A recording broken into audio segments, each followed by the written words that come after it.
Well, hello, shitheads! I'm so glad you're here. And let me just say, Hannibal and Monty will be with you in just a bit. So, it's really important that you like, share, and subscribe to this channel. Also, look out for plunger points, and if you really like them, cast a couple dollars their way, because this shit ain't cheap. I'm just saying. Enjoy, and thank you for being here.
Bridge to Captain Picard. Go ahead. We've just received word from the fleet. They've engaged the Borg. Mr. Data, put Starfleet frequency 1486 on audio. Aye, sir. Stan is not a great Eminem song. No, I did not say Stan is not a great Eminem Okay, song. what did you say? What happens when a masked producer and a headphone-wearing comic book artist get together to talk music shit, comic book shit, and political shit on the internet? Monty. Hannibal the Beat Animal. Hannibal and Monty shit show. Holy shit! My name gets to be in the title this time. Hannibal and Monty Shit Show. Why is my name second? What kind of shit is this? Hannibal and Monty shit show. Let's talk some shit. Get your shit together. Get it all together and put it in a backpack. All your shit, so it's together. And if you gotta take it somewhere, you know? Take it to the shit store and sell it. Or put it in a shit museum. I don't care what you do. You just gotta get it together. Get your shit together. And we are live. Are we live, Monty? Nope. I didn't hear no words you said. Try again. We are live as fuck. Nope. All That's right, not how this goes. Here we go. All right, start it over. Do it again. Try it again. again. Do it again. And we are live. Are we live, Monty? We are live as fuck. That's the way you're supposed to do it. Welcome to Hannibal and Monty Shit Show. I am Hannibal the Beat Animal. And I'm Monty. And this is episode 74. Maybe an episode about... Nobody summons Megatron. Or... Proceed on your way to oblivion. There you go. Yes. There we go. Yes. So, right out the gate, let's go ahead and do this right now. Like, this is Monty's birthday episode. Beer, beer, beer, beer, beer, beer, beer. Yes. Yes. Yes. And also, as we were discussing in the chat, not my actual birthday coming up, but I don't share my birthday with turkey. So my birthday falls too close to Thanksgiving. Those 2 weeks that lead to Thanksgiving end up being Thanksgiving festivities. I have Thanksgiving festivities planned on those weeks. So I'm like, fuck y'all. I'm celebrating my birthday right the fuck now. My birthday is the 22nd. Now's the time. Because after that, don't wish me happy birthday. I don't want to hear it. Not sharing my birthday with the fucking turkey. And now that we've gotten that out the way, like another person who does not share his birthday with Turkey, who is underneath Hannibal the Beat Animal, you know, because he is fucking amazing, and that's why he's on the Team Hannibal side of the screen. Not that we're doing teams. We have the host with the most from the Morning Wood podcast. Give it up for Pimpmunk. Beer, beer, beer, beer, beer, beer, beer. Yep. Hello. Yep. There you go. What's up? How about that intro? Yeah. Not only do I share, my birthday's actually on the fucking day this year. Yeah. Yeah. I'm gonna fuck that turkey. Yeah, fuck that.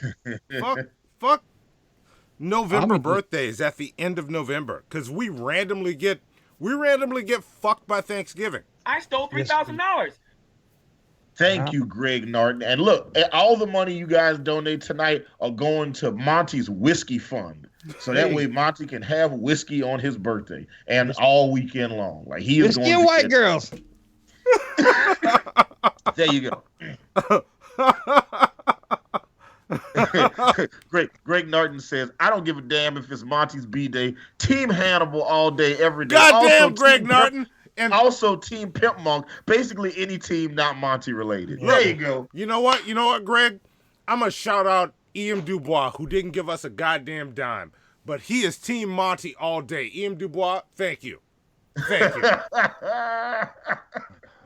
See, you see how that is? See, I like to try to win people over that's not on my team. So, like, I win them over. You know, over. Monty's girlfriend, Tish, it's like, look here, listen. You can always join Team Hannibal, all right? The door is never closed on you, all right? Yeah, leave that zero and get with an animal. See, and this motherfucker came and stayed in my house trying to mac on my girl with that shit. No, eating a mango. He's like, not mac, you need to seduce. Yeah, okay? He's like, call it what it is. Yeah, he's like, you need to let that man go. I'm like, really, bro? I fucking forgot about that.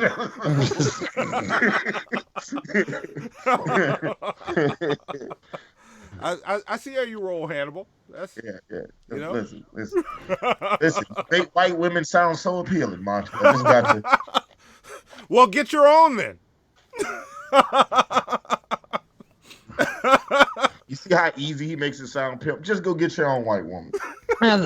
It is kind of easy, but I love you, Pimp. I love you, Pimp. Pimp doesn't take sides. Like, are you Team Hannibal or Team Monty, Pimp? I'm Team Black Girl Pussies. What I'm saying. See, Pimp doesn't take sides. Sides. Actually, I'm Team Animal. There you go. Shit. Hey, look, and just I didn't like your talk show, Montel.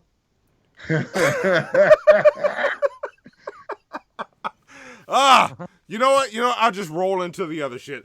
Welcome, shitheads. What's going on? And Tish retracted a message. Why? Yeah. I don't know what it said. Yeah, I saw it. She was writing Team Hannibal, and then she realized, oh, wait, Monty's going to see this. So then she deleted it. All right. I think she don't want a whole different way with Team Pimpmunk. There you go. Oh, you're Team Team Pimpmunk. I showed her my white up. version of a black man's penis. That's what I did.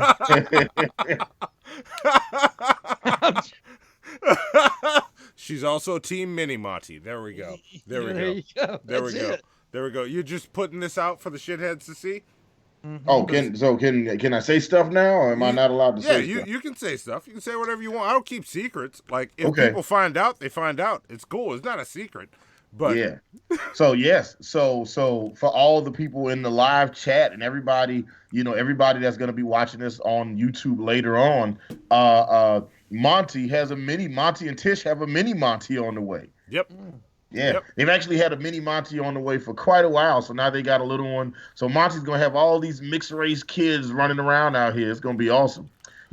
Like one of them's gonna be Lenny Kravitz, one of them's gonna be Barack Obama. You know what I'm saying? One of them's gonna be Halle Berry. He's gonna have a whole bunch. Zoe Saldana.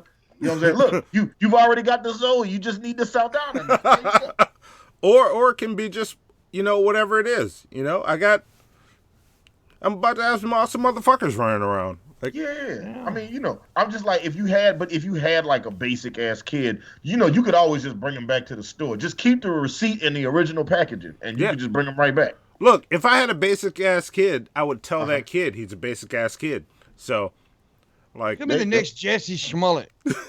yeah, like what if Juicy Schmoulier? Juicy Schmoulier. Yeah, what if my son is about to be the next Jesse Lee Peterson? Am I gonna let him go, or am I gonna check him on his shit? We'll fix his fucking nose. Yeah, I'm gonna check him on his shit. Yeah, Jesse JLP does need some nose work. Yes, he got punched hard, man. He pissed somebody off. Are you surprised that Jesse got punched? No, dude, but seriously, they got doctors for that shit. Yeah. So, but anyway, as I was saying, welcome to the show, shitheads, because I didn't get to greet the shitheads like I normally do, because Hannibal and Pimp started in with some bullshit. But welcome, shitheads. That's what Monty calls the truth. He calls it bullshit. but go ahead, Monty. It's your birthday. It's your day, man. It's all about you. It's all about you, buddy. But yeah, if you like this shit, support this shit. Like, I didn't get to update our Amazon wish list, so I don't know. Get Hannibal some shit if you want. There's Hannibal stuff on there. Get Hannibal gifts on my birthday. Look, see, that's how I am. That's why you should be Team Monty. If you want to look at our wish list, or if you want to do something that will directly benefit me in the long run, because it costs money to build this show, support the stream. Use Streamlabs. It'll help me. It lets me shop with money that you guys paid me for stuff we need for the show. Like, this show keeps getting better. Hannibal just got his green screen today. We're gonna try and get that set up for Wednesday. I don't know if we will, but we're gonna try. It'll be set up for Wednesday. It'll be set up for Tuesday when we're on Drunken Peasants. All right. Which is actually a Oh wait, I'm sorry. I jumped the gun. I jumped to the segment before we got to the next. We're getting there. We're getting there. But yeah. So. Oh, wait a minute. Hold on. Uh-oh. Just wait 1 second. It's that coming. was Bob Neiman. He said, "Hold on. It's coming. Wait a second. Just wait a second, Monty. It's coming." All right, we're waiting. Any second now. Any second. That's a lot of fucking seconds. There it is. There you go, Monty. That's the delay. And that was Bob Neiman. He said, "At the beach, I'm looking at the honeys. My only wish is that I had some monies. I'm struggling with my pelvic thrusts and peer at them with a craven lust.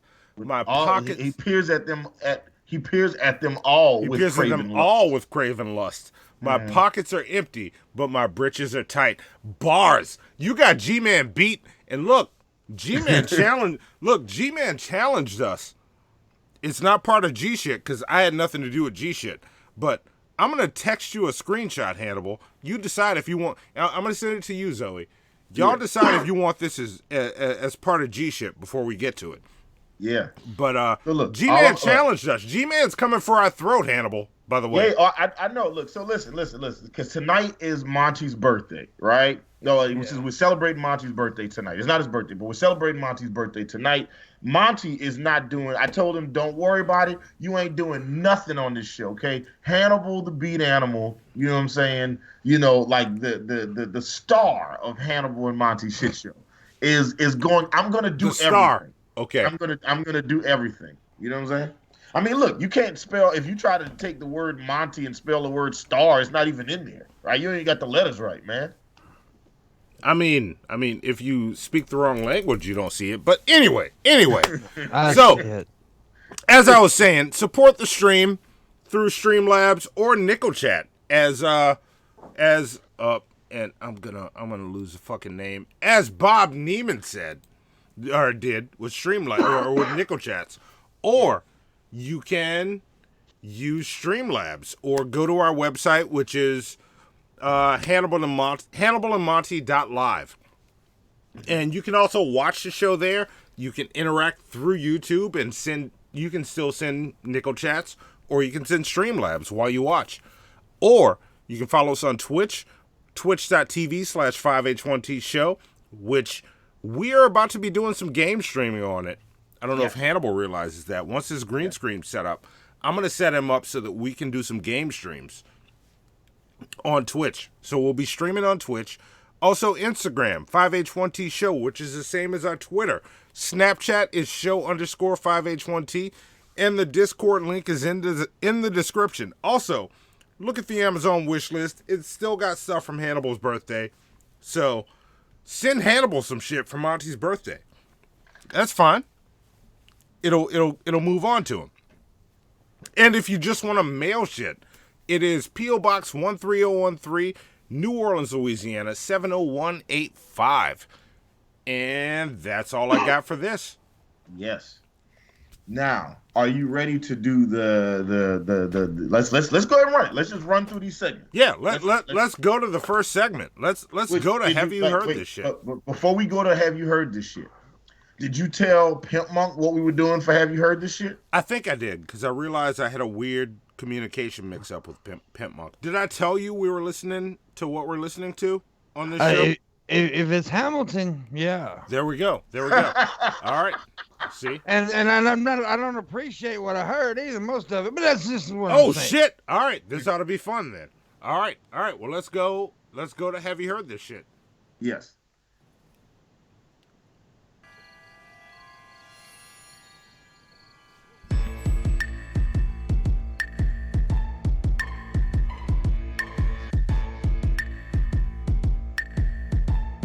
Wake up!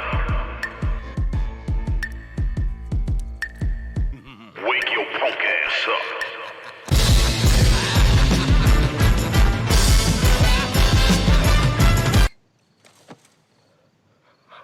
Who are you? Have you heard this shit?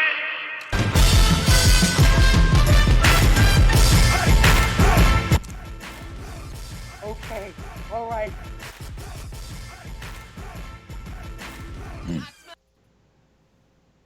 There we go. All right. Yes, Hamilton. So, because it's Monte. Monty. I like that. I'm not that fancy. I don't say no. My name is Monte. You are kind of fancy. Just a little bit. And that's okay. You know what I'm saying? No, not from the South. See, fancy means something different. Yeah. And y'all two know what I mean, 'cause y'all both from the South. Oh, I know what you mean. We a little fancy. Oh, yeah, we know what you mean. Oh, he fancy, huh? Well, got some sugar in his tank, I'm just saying. He liked to talk to boys. No, that's what For you Yankees who don't understand, he sucks dick. I do not suck dick. There you go. Now, look, look at him for a long period of time. You can live your truth, Monty. No one is going to judge you, all right? Yeah, I love you, man. We know Monty. We know Monty don't not the white girl panty dripper. He fucking good to go. All right. Yeah. I'm just kidding. All right. He don't like to pee. He's holding his mouth for 4 or 5 minutes. I'm just saying. There you go. So look. So for this episode for this edition of Have You Heard This Shit? We let Monty pick the album because it's his birthday. He gets to do whatever the fuck he wants on his birthday. Yeah. So Monty chose to make us review the Hamilton soundtrack, which he has been trying to get me to listen to for the totality of our friendship. He's been like, you gotta check out Hamilton. Hamilton's amazing. You know what I'm saying? Hamilton is fantastic. You know what I'm saying? I'm like, all right, bro, I got you. Cool. And Hannibal hates musicals. Yep. I fucking hate musicals. I'm with you. So Monty picking this was like, all right, cool, but it's his birthday. What I'm gonna tell him? No, you know what I'm saying? Yeah. Yeah. All good. It's all good. So anyway, Monty. So look, I'm not gonna get too into Hamilton. I think at this point, everybody knows what Hamilton is. It's the award-winning, record-smashing play written and produced by Lin-Manuel Miranda and starring Lin-Manuel Miranda, where he relives the life of Alexander Hamilton, as a hip hopper. That's what Hamilton is. Right? Yeah. Do I need to say anything else about it? No, you don't. But I'll ask you this question. What do you think of the production on this? No. What do you think of the album cover? That's how this goes. Oh, you start with me. All right. Yes. The album cover for this is phenomenal. Yeah. And also, look, anybody who's heard Hamilton, that's heard the soundtrack or seen the stage play, drop it in the comment. Let us know what you think about it. I'm curious. Everybody, want to know. This album art sums up what this is in one image. It does a great job. Alexander Hamilton with his finger up standing like that as part of the star with the words Hamilton written across it. You know what you're getting. This is about Alexander Hamilton. Okay, yeah. Why? That's what you think when you see it. But that's enough of a why to make you want to check it out. I think it's phenomenal. What'd you think of the production, Hannibal? Like, I have nothing more to say about it. It's super well done. The production is also super well done. Because it's based on, because it's a stage play, it's all the instrumentation is very organic. So it's live, it's real pianos, real guitars, real drums, real bass, real strings. So it's almost like, and this is a stretch, but this is the best example I can think of on short notice. It would be like having the Roots, do a musical.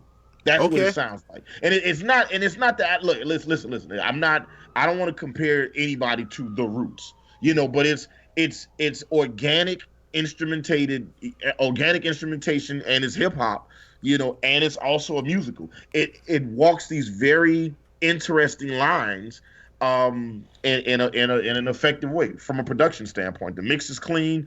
There's no synthesizers, there's no 808s in this. It's so it's organic. It's all organic and live. All right. Well, let's talk about this as an album. Let's let our guest go first. Pimpmunk, what did you think of the Hamilton album? Admit, I couldn't listen to every song because I'm lazy and I only started listening to it yesterday. And there's a lot of songs on that fucking thing. There's a lot. There's a lot of songs. That was the first thing I noticed. This motherfucker is long as fuck. The first thing I gotta be I'm Pimpmunk, right? I gotta be first. When I first I was like, why the hell the black man play Alexander Hamilton? I was like, that's what I was thinking. I was thinking, I'm gonna do a country music version of Martin Luther King and see what people think. But I listened to it. It's decent. It's got some of it's good. Some of it, the dude who does Alexander Hamilton, his voice is a bit annoying.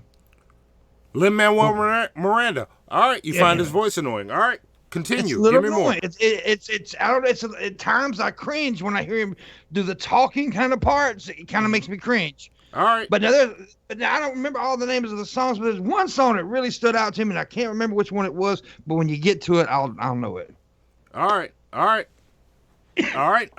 So, how do you want to do this, Hannibal? Do you want to take it, or do you want me to go first with my standouts? Yeah, no, go first. Monty? What are your standouts on the Hamilton soundtrack? My standouts on this are the opening track, Alexander Hamilton. I love how that sets the stage.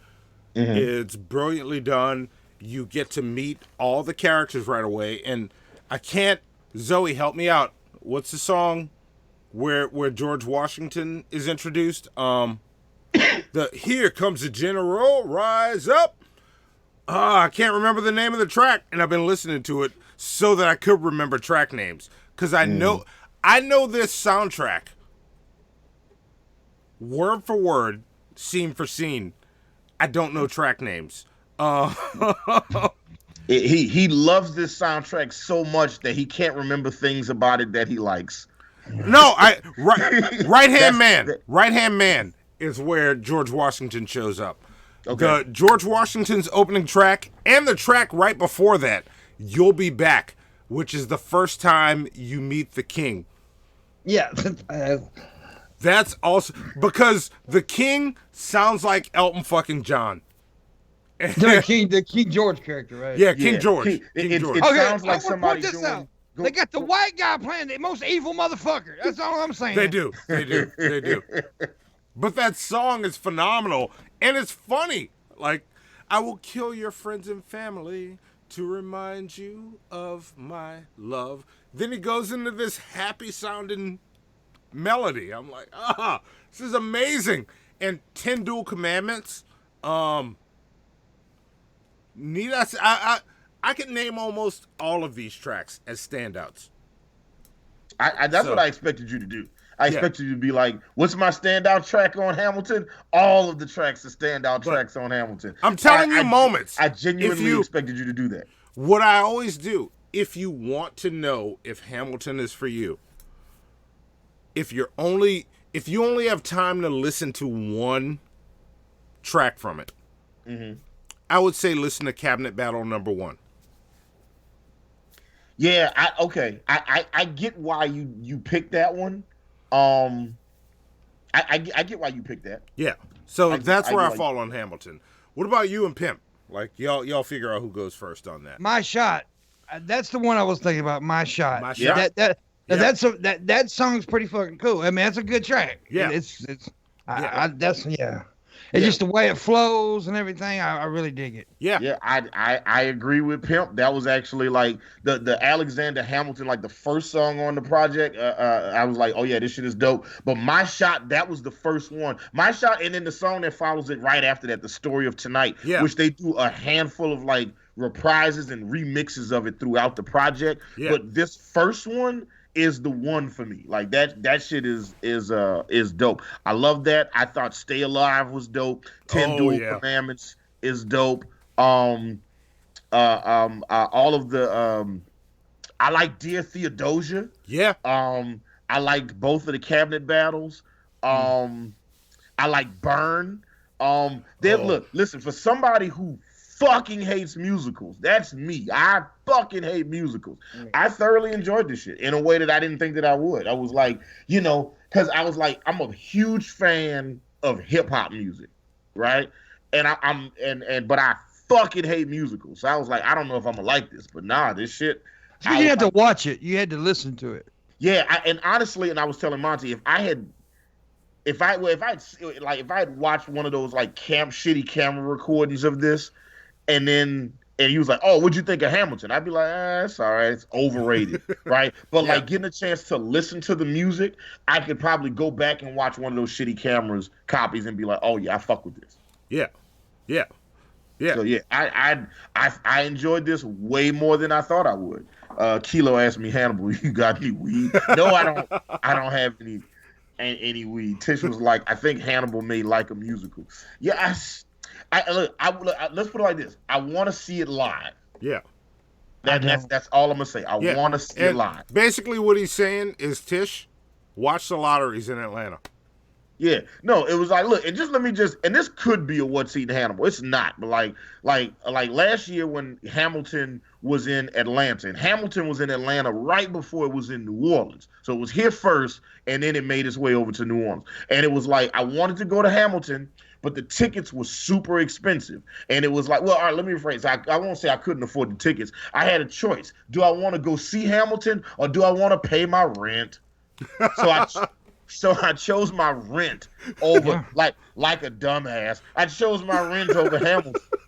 Responsibilities, man. That's stupid. Fuck. Yeah. Damn it. So that was kind of like you know what? Speaking after the fact, since you've been streaming for shows ever since you paid your rent, why would you do something so stupid?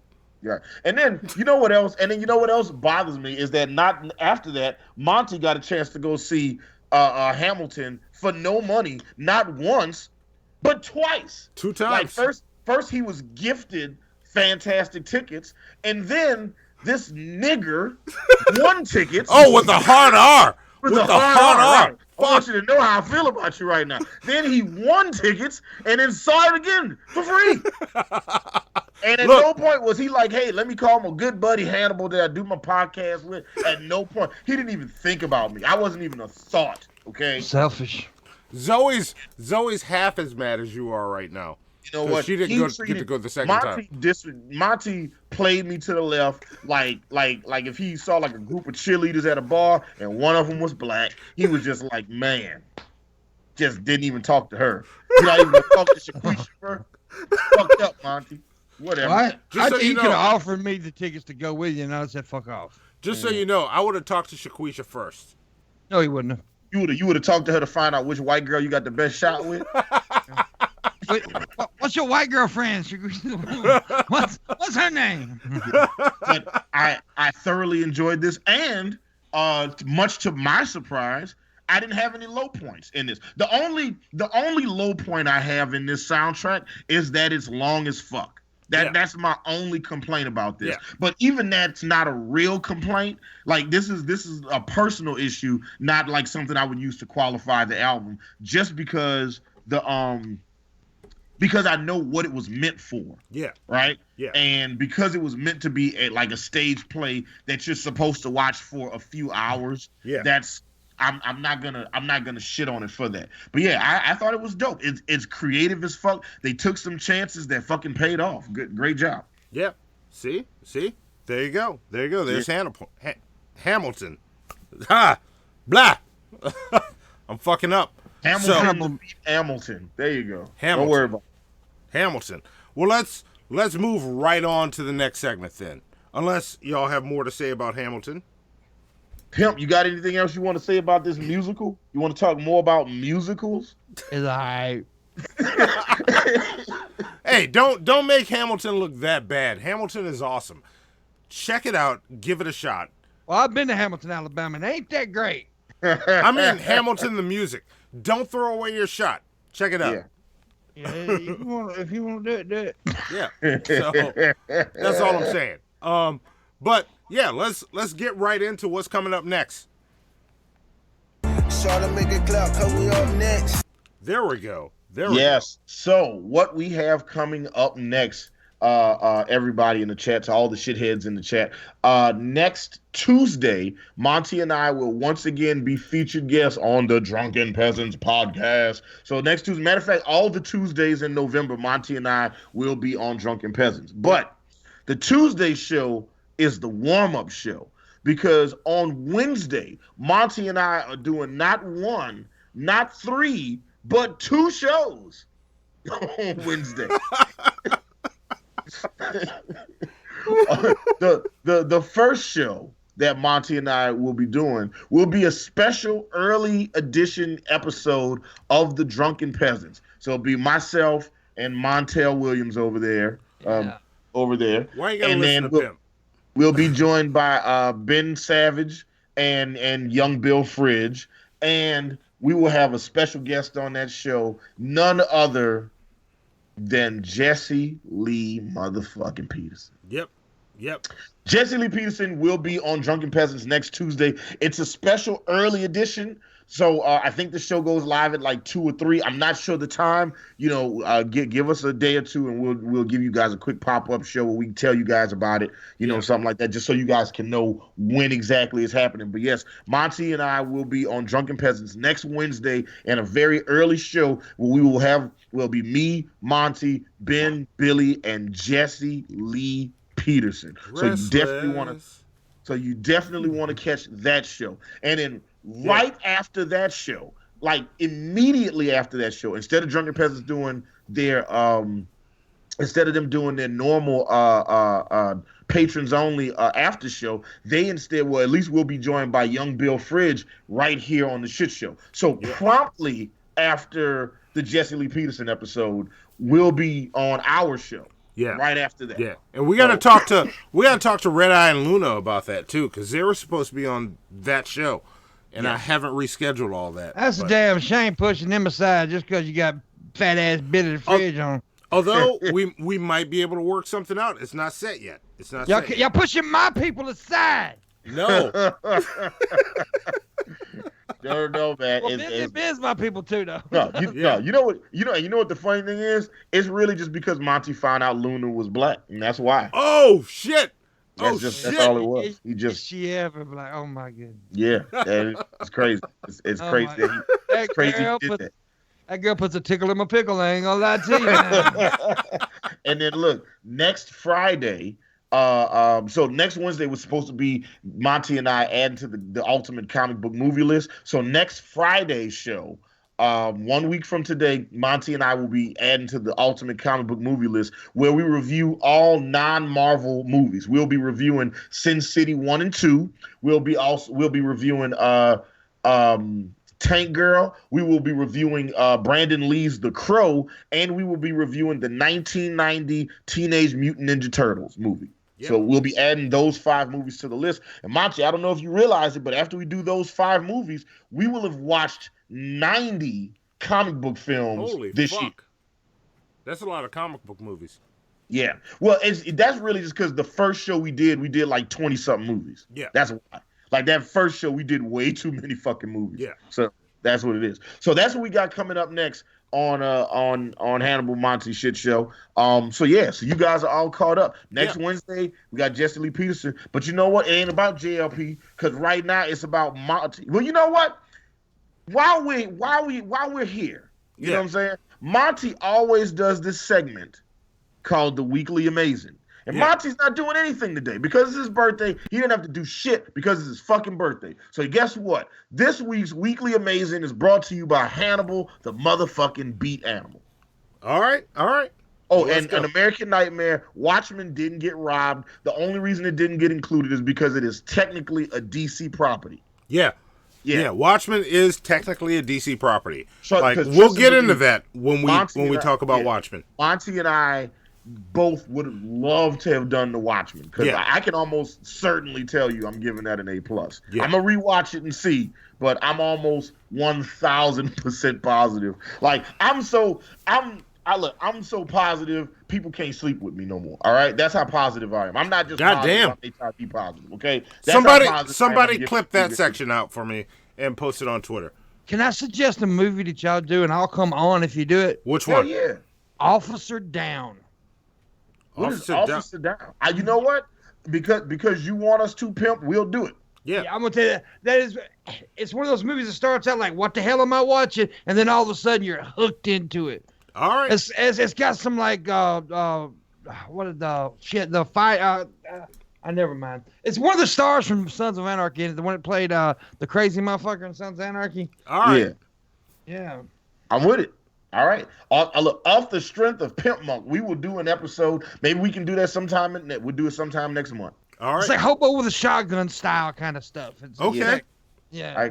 Look, listen. Again, this is Monty's birthday episode, guys. Every dollar that you donate to the show is going directly to Monty's Crown Royal for his whiskey and bourbon fund. This cup is empty.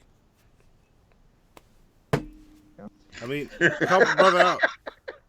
So yeah. Hey, white girl cup ain't empty though. Look, you can see how empty if I hold it up there. Does the green screen go through it? No, it's good. Unless you're gonna put some green in there. American Nightmare says it's an A+ movie. Damn right it is. Fucking, I love The Watchmen. You know what I'm saying? That movie is fucking. It is one of my 10 favorite comic book movies ever made.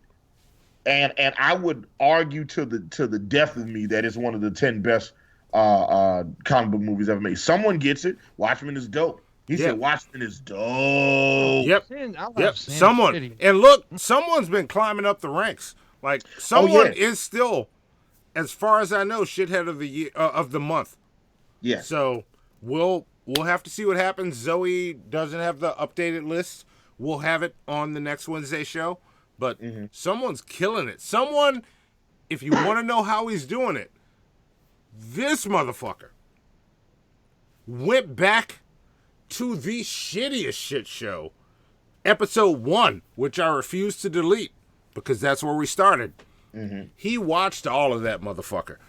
From 1, I think he's on episode 33, 37, somewhere around there. Between 33 and 37. Let me know if I'm wrong. Let me know where you are, someone. This motherfucker has gone through and watched all of them and commented on all of them. Yes, he did. And earlier in the chat, he made a reference to, he was like, yeah, we ought to make like our G-Man diss track with the beated track that I played against Jay Skills in the Battle of the Century. I'm like, you know how far back you had to go to like how obscure that video is? Like one day when we do the shit show, I'm just gonna pull up we're gonna just play that whole documentary, that whole mini movie. That'll just be a part of the episode. Yeah. That shit is fucking. We can do that. He said, someone says episode 1 was great. I'm on the one where Hannibal went off on people who spoil movies. And look, that came right after Monty and I were on Drunken Peasants, and somebody spoiled Avengers Endgame the day before it came out. They told us they said how the movie ended. I was fucking mad as shit. You know what I'm saying? But anyway, so yeah, and remember, you guys get points if you go back in any Hannibal and Monty video. If you drop a comment on that video, you get 15 plunger points. Yeah. And someone's been collecting those motherfuckers for about a month now, and caught up with them. If you drop a comment on those videos, you get what you call it. Also, Skeptical Jesus said, and I lost the comment, but I wanted to make sure that we shot him out. He said he would donate, to your birthday fund, Monty, but he's at work right now. He can't donate right now. So just want to know. He's letting you know in spirit. Yeah. Yeah. So he says someone said he also watched that episode of DP where we were on. Me and Billy were trying so hard not to shit on everybody in the chat. Oh, I was so fucking mad. I was so mad it became a What's Eating Hannibal. Yeah. So, but all kinds of stuff becomes What's Eating Hannibal. So we're gonna get into that. Yeah. But like I said, next Wednesday we're gonna be on DP we're gonna be on there Tuesday night, and Wednesday. And then Wednesday during the day, that very next day, Monty and I are going to be on Drunken Peasants, and then going to have Jesse Lee Peterson on there. And I'm going to try my best not American Nightmare, Zoe does get paid, by the way. Yeah. Yeah. Oh, yeah. Zoe gets paid. You know what I'm saying? No child labor over here. Yeah, Zoe gets paid. But that being said, and Juma P said he's trying to hit that beat. That beat is on. If you go on my channel, there's a video called Hannibal versus Jay Skills Battle of the Century, and it's in that video. Get in there. It's actually the video. It's the song that I play live in that video. I actually get on the piano and play live. And there's a whole Okay, we got a lot to talk about. All right, but look, we'll get to it. Birthday show moving. Goddammit. Yeah, and it's my birthday. Y'all should subscribe to my channel because I'm doing an art stream on my channel one day this weekend. So get in there. And it might be the stream reward from last month. But I just want to draw and hang out with some people. Or I might do something totally different. Destruction Inc. suggests that we review Pauly Shore's music video. Shit. That's a torture episode. But anyway. I like that. We have to keep that in the torture show episode challenge. Yeah, let's hit this shit. Where were you going, Hannibal? Oh, as it says, next Wednesday, we're going to be on Drunken Peasants with Jesse Lee motherfucking Peterson. Maybe we should show the people the Weekly Amazing, brought to you in part by Team MFN and Hannibal the motherfucking beat. There you go. Hit it. Amazing. Racism has never existed. Amazing. Amazing. A dirty woman. Amazing. You say I'm love. Full screen. Full screen, Joey. There you go. Well, this is what it looked like, folks. We're going to continue to look. Chris is Arab. You're Arab? I'm Armenian. Oh, he's Armenian. They all look alike. One look like an Armenian Arab. I like the fact that it's by the stadium. I know that the white people coming back, but if you look, they're Mexican hood. You know, Tinglewood, you have different demographics. Can we get them out? We'll wait for the owner now. He late. Is he a Mexican? Is he a white guy? Yeah, well, the broker's a white guy. The broker's white? That's Chris. Normally, white people ain't late. He must have some black in him. Think so? He has to be late. You say I'm loved. Because today is going to be amazing. Amazing. Amazing. Amazing. Amazing. Amazing. Baby. I don't know where you found that clip. I've never seen that one before. he just put that online like yesterday. I found it and I was like, all right, here it is. You're like just doing Jesse Lee Peterson Amazings is that easy because that dude always has some crazy shit that he says. You know what I'm saying? I'm blown away by the concern on his face when, you know, he found out that the owner was a white guy and he was late. The genuine concern, the look of concern on his face. Come on, Jesse. Bruh. The black people never late. I'm not saying that. Yeah, well, I mean, look, today the show was on time. We were waiting for Pimpmunk. Yeah, I was like, but I'm a black man, though. What the hell you expect? Yeah, matter of fact, Pimpmunk has had sex with more black women than both of us, Monty. So, and that sounds like I'm making fun of you, but I'm really also making fun of me. I'm pretty sure. Yeah, he's up there. You're giving Pimp his props. I'm old and been around a long time, so yeah. And I know where all the good hookers at. And to someone, he was like in the J Skills Hannibal battle. They never stated who won. So first off, I won the battle 4-1. They gave him the first round, just like you said. Shut up, Will. And then I won rounds 2, 3, 4, and 5. See, there you go. Damn. Someone did his research. Yeah. Damn, although someone. Although someone gave J Skills round 3, where I played the beat it beat. You know, I was like, all right, that's interesting. You're the only person that watched that video and gave him round 3. Like J Skill's own girl, his own wife didn't give him round 3. All right. She was like, I love you, baby, but you lost that one. So, all right. but like Monty doesn't just do the weekly amazing. That's not all Monty brings to the show. Yeah. You know what I'm saying? Monty also does G shit. Yeah. Well, G-Man will mention Hannibal and Monty, and then we got to talk about that shit on the show. Now, did G-Man bring us up this week? No, he did not. But I did find something interesting for G shit. To our lovely producer, Zoe, could you go ahead and play this week's G shit? Here we go. I think they in the mood for some motherfucking G shit. So Dre. What up, dog? I refuse to interact with anybody else on the internet, and I am getting go full screen. For good. I am entertaining deleting all of my YouTube channels because I'm sick and tired of the garbage that's going on here online. I'm tired of it. I can't even offer my opinion on here no more without somebody dropping my personal information on here. We got Hannibal and Monty, and I think, we have G-Man, Hannibal and Monty. Yes! I believe that dinosaurs existed with human beings. Right out the gate, we starting with the crazy shit. Is Dwayne "The Rock" Johnson black? No. You say no, I say yes. He's half and half. I don't consider half and half to be a whole. You said to me one time, G-Man, that Barack Obama is the first LGBT president. Yeah, I think he's bisexual or something like that. Have you ever seen Michelle before? Yeah. Michelle Obama looks like a dude. What the fuck? What are you talking about? Michelle Obama's got that cake, G-Man. What are you talking about? And what were we saying before the show? I think I brought up that this is the blackest episode of DP. Yes. Are you going to thank these guys for making you sound cool?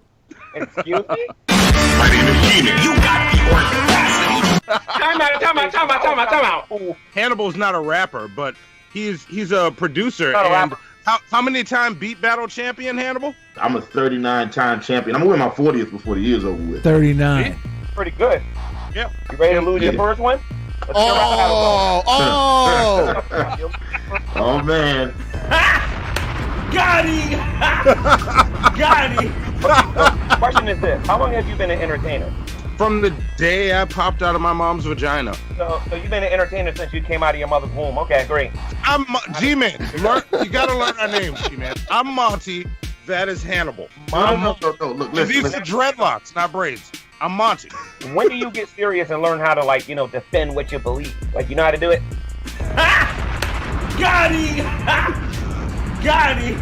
All of your videos have this Wondershare thing on it. You know how hard that made it to edit the Audacity video? So all of my videos don't have Wondershare on it. Got him! Got him! Do you have any questions from the G-Man episode since that was your first? Yeah, I got a question. Like, are you like for real crazy, or are you like YouTube troll crazy? You're wearing a wrestling mask that looks like a pig, but with a pig nose. You're asking me whether or not I'm crazy or not? Are you serious? Got him! Got him! It's Monty, right? What was the phrase? Your name is Monty, I think, right? Monty. I'm Monty. You're the cool one. You're the one I talked to on the Skype calls and whatnot, right? Yes. Anyway, back to business. So the guy with the mask, do you have any other questions for me since you know nothing about me? Did you mean to make it come out gay sounding, or did this just fall out that way?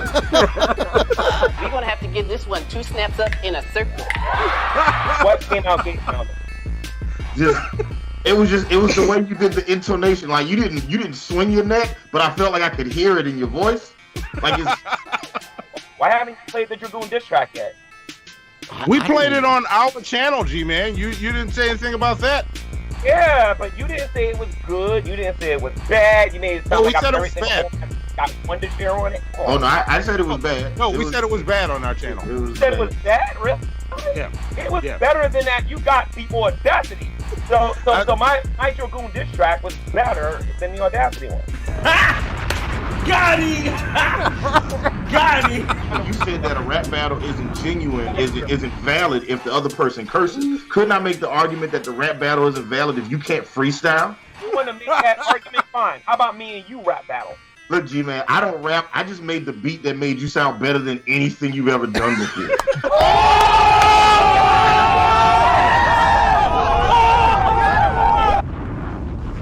Apologize, my nigga. I got you, bro. Say sorry, nigga. Sorry, Yeah. Oh, shit. And there's your G shit right there. Wow. How uncool do you have to be for G-Man to think you're the cool one? Oh, god damn! On my Yeah. birthday, pimp. On this, the day of my celebration of birth. Yeah. Bruh. G, look, listen. G-Man always wins, except that night. He caught his first. Got he's him! He's like the Patriots that year where they went undefeated and then lost to the Giants in the Super Bowl. You know what I'm saying? You might only caught one of y'all, but you caught a serious one. You caught it on a big old stage. You know what I'm saying? Yeah. That was a good G shit. That was a good G shit. That's how G shit is supposed to be done, man. And you know what? I'm gonna clip this section out, cause G-Man is actually still talking shit in his comments. And I saw you, G-Man. He's coming. He's coming for our throats, mainly yours, Hannibal. And so first off, the word G-Man coming and throats don't never need to be in the same sentence. Ever. Yeah, I agree. He doesn't have a chance, but he's coming for us. He made sure to say, "I didn't forget about you guys." Okay. All right. So I'm like, all right. And look, I have a challenge for G-Man, right? I am willing to produce a song for G-Man, right? I want to see if I can make a song for G-Man that other people will be like, you know what? It's all right. Yeah. And it's not the Dragoon diss track, G-Man. You're off beat. See, now you just trying to fuck with him right now, which is hilarious. I was crazy that was the thing that got under his skin. But it's like, true. yeah, man, I'm you not going to good. lie to you. It's off You beat. rap on beat. Yeah. Yeah, rap on beat. Hannibal can help you with that. You want a good G-Man song? Yeah. This nigga right here can help you. Yeah. I help you out, man. We can make a good song. Or, you know, you can continue to try to rap battle everybody that you want to rap battle. You know, Pimpmunk is here. Pimp will dish you. Yeah, you want to go ahead, G? Pimp? I got. I've every time I challenge G, he fucking ignores it. So yeah. Look. Oh, so now I want to push it even more. See, Pimp wants in, G. Like I've challenged him publicly like 100 times. We did something years ago, and I was like, not even. But I always make G nervous because when he comes on with me, I always like start flirting with him. Yeah, you flirt with him. I've seen you flirt. I've seen you flirt with G-Man. It's like, I love doing it. Top of the hey baby. And I'm with it. Look, listen. You ain't that far from me, Pimp. So I can hop in the car, bring my equipment, and we can do a Pimpmunk record. You know what I'm saying? It don't even got to be about G-Man. We could just do a Pimpmunk song. Come to Atlanta. Shit, I like Atlanta. Yeah. They got more strip. They got so many strip clubs here. We got as many strip clubs as we got Waffle Houses. Yeah, waffles and pussy, man. Can't be. There you go. That's the strip club that Atlanta needs right now. Yeah, like Roscoe's Chicken and Waffles. You need like Hannibal's Nookie and Waffles or some shit.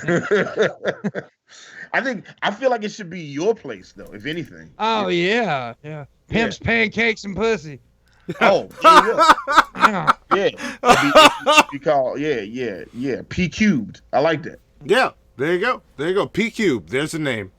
Yeah, that would be how we sell it. It would be like a small letter P, you know, a small pink letter P, you know, with a cube over it. You know what I'm saying? And it'd be Pimpmonk's pussy and pancakes. There you go. Yeah. Family place. P cube. P cube. You know, for kids. Yeah. Fun for the whole family. Yeah. You know, just so y'all know, the ball pit you jump in there is different than the ball pit at McDonald's. There's a whole lot of surprises in there for you. Like, surprise, you got herpes now. Anyway, I'm going to keep this shit moving. Yeah, Pimp and Hannibal, I'm just going to take this shit over real quick for a second. Yeah. Pimp and Hannibal, I got two questions for y'all. Yes. Or one question for both of y'all, one question for just Hannibal. So, here's the first question. What's up, nigga? You want to talk some shit? Hell yeah, I'm ready to talk some shit. Pimp, you want to talk some shit? I'll talk some shit. All right. Well, let me go into my second question. Mm-hmm. What's eating Hannibal? Oh yeah, I got some shit to get off my chest. All right, I'm let's mad go. about some stuff right now. Let's go. Let's find out what this is all about. Let's do it. Yeah. Here we go. Often imitated but never duplicated. Yeah, that's it. OG, original gangster, original gangster, original gangster.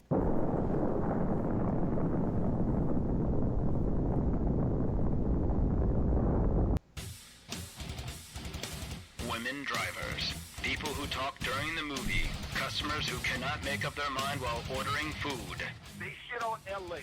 They shit on Chicago. They shit on Miami. They shit on New Jersey. New Yorkers. Atlanta Falcon fans. Possibly people from Alaska. They hate Canadians. They hate the South. They hate the rain. They hate the snow. They hate murder. They hate crime. They hate fucking everything. They hate the Knicks when they're winning. They hate the Knicks when they're losing. Indecisive morons. Blithering idiots. Humans. These people have formed a burning question.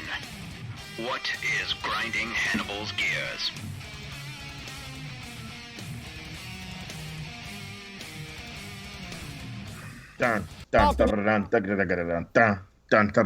Yes, like what's eating Hannibal today? All right, and yes. You know what? I was thinking about it, and there's a lot of stuff that's pissing me off, and I just didn't have enough time to write everything the way I wanted to write it. So guess what? We're gonna do our third what's eating Hannibal speed round. Okay, these are fun. So to our lovely producer Zoe, get ready, all right? Because I got some shit that I need to get off my chest, all right? I was thinking about it, and it's like there's certain people that really, really piss me the fuck off. Like, Fair enough. And the more I think about it, it was just I found myself just boiling with rage thinking about these fucking trash ass human beings that are just pissing me off. Fuck them. Right. Like, so I was talking to somebody the other day, you know, I can't quite remember who. We were sitting up talking about Eminem and the greatness that is him and his artistry. And it's like a lot of times when I talk to people, especially black people, they'll be like, he's okay, but he's overrated. He's not all that. And I'm like, nah, fuck that. But this person was like, nah, Eminem is great. I said, yeah, I agree. He's great too. We start talking about all his albums and all of the great songs and stuff like that. And start talking about Lose Yourself and how great that is and how Kim is and the way I am and Love the Way You Lie and this and that. And then I was like, Stan. And this motherfucker was like, yeah, I mean, Stan is okay. It's not, I mean, it's not like great. It's not like a 5-star song. And I was like, man, fuck that shit. You know what's pissing me off? You want to know what's eating Hannibal? People who don't think that Stan is a classic Eminem song. So you want to know what's eating Hannibal? You want to know what's eating Hannibal? You want to know what's eating Hannibal? That's what's eating Hannibal.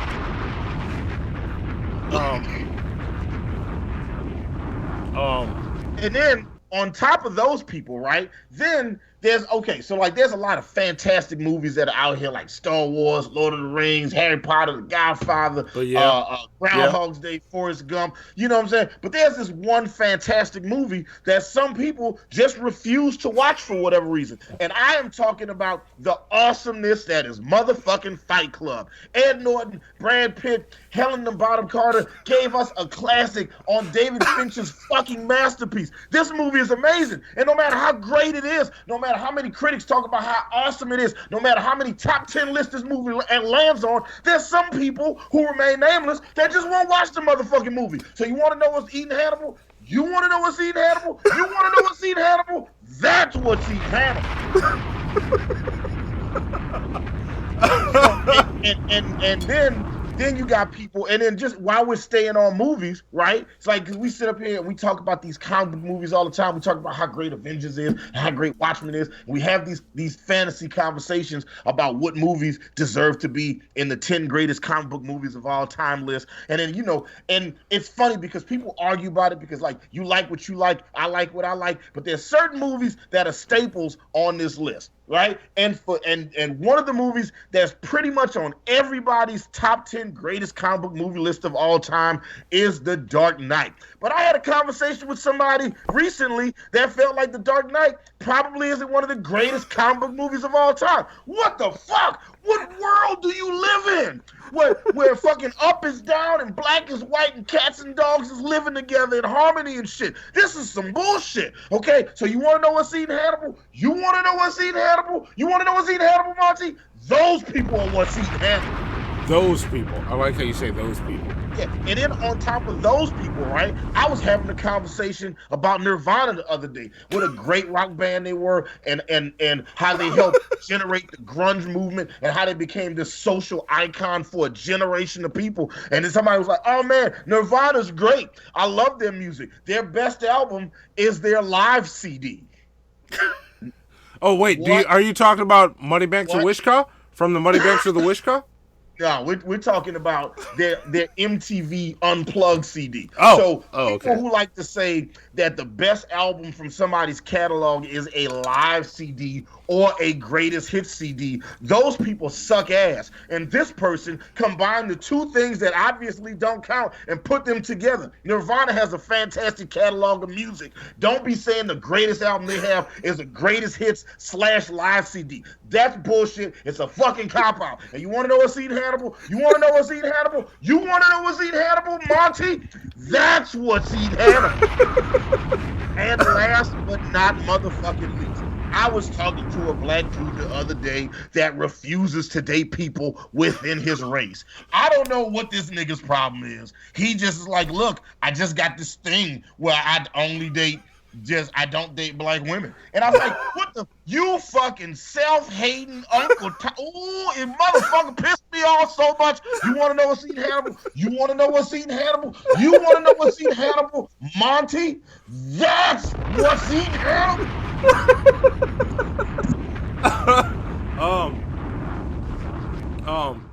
I kind of saw that there was a theme there. Totally random. I was just talking about different people that pissed me off. Yeah, it seemed like there was a theme there. I'm not gonna read too much into it because we're friends. We can talk. Pimp. You got anything to say about that? And E Green, if you are here at any point, just chime in. We'll pull you up on camera. I definitely agree about the Stan thing. Anybody who says Stan isn't a great song can suck my little white peen. Yeah, if anybody says Stan isn't a great song, they're wrong. Because Stan is a great And one of his fucking top song. songs. It's a great fucking song. Yeah. I'd even say it is one of the greatest songs ever. And I just want to add Alice in Chains Unplugged better than Nirvana Unplugged. I'm just saying. What? Wait, no.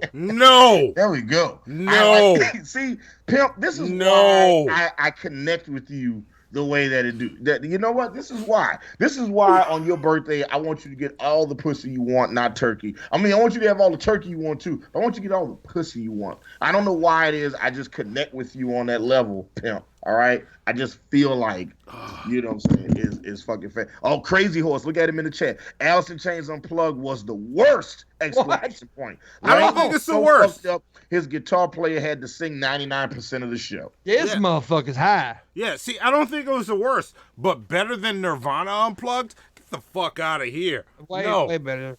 Yeah, it's better. Vapion says the guy I'm talking about in my What's Eating Hannibal sounds familiar. First off, my What's Eating Hannibal was not targeted towards anybody on his birthday. This was just a regular, this was me just taking random things that pissed me off about people. And that was it. Just totally random.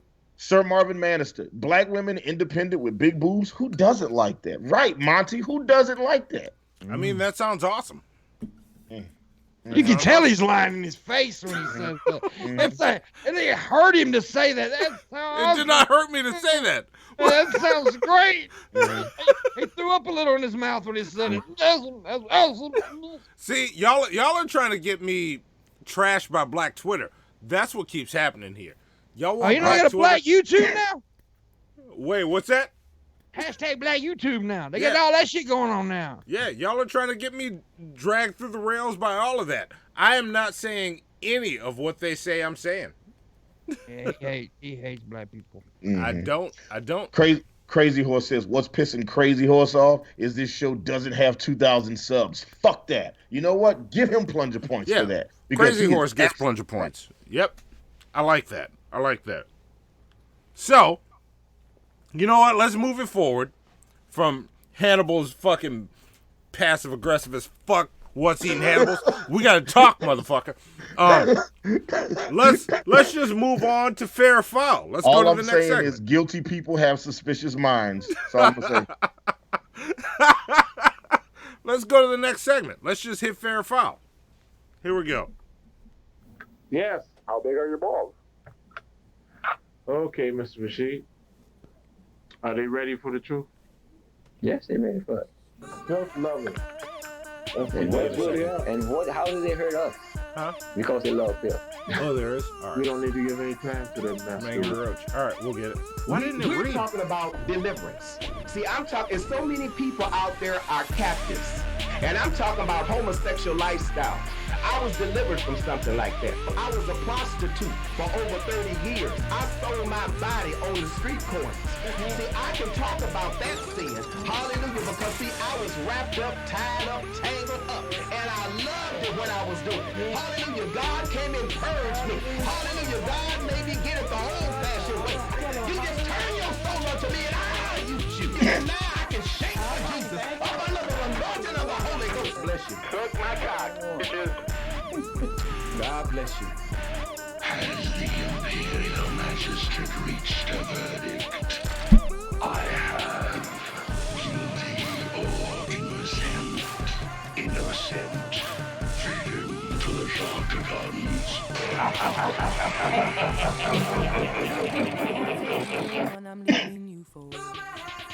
Yes, fair or motherfucking But wait, foul. before that fair or foul, we got a Streamlabs that we missed. Can you read that one for me, Hannibal? It's my birthday. I don't feel like reading it. I sure can. it came in from, does it say Angry Roach? Yes, Angry Roach donated $20 to your liquor fund, Monty. There you go. There you go. See? And he said, "Is it true?" Angry Roach says, "Is it true that Emily Blunt has a nuttable face?" Yeah, there you go. Clip that out for me, shitheads, for my birthday. Just post it on Twitter and tag us in it. You know how to do it. Yeah. So just weeks ago, Pimp, for whatever reason, Monty, for no reason, it just came out of nowhere, just said Emily Blunt has a very notable face. Wow. And I was just like, that's very disrespectful. But then it might not be disrespectful. What do you think, Pimp? You know, I'm not going to speculate on that, okay? She's someone's mother and wife, and I refuse. I don't give a shit. I'd slam my nuts up on the forehead. I ain't gonna. There you go. From Pimp's mouth to our ears. There you go. There you go. There you go. And I said forehead, not forehead. Forehead. He said right. He did say forehead. Forehead. Yeah, forehead. Yeah. Yeah. It's Yeah. like when you say my name is Craig. And they go, "Hi, Craig." No, not Craig. Craig. Craig. Hey, Yeah. Craig. Yeah. Yeah. It's No, I'm CRAYYG. Yeah, I'm Craig. Craig. I like. Don't be coming to me with that Caucasian conversation. Shit.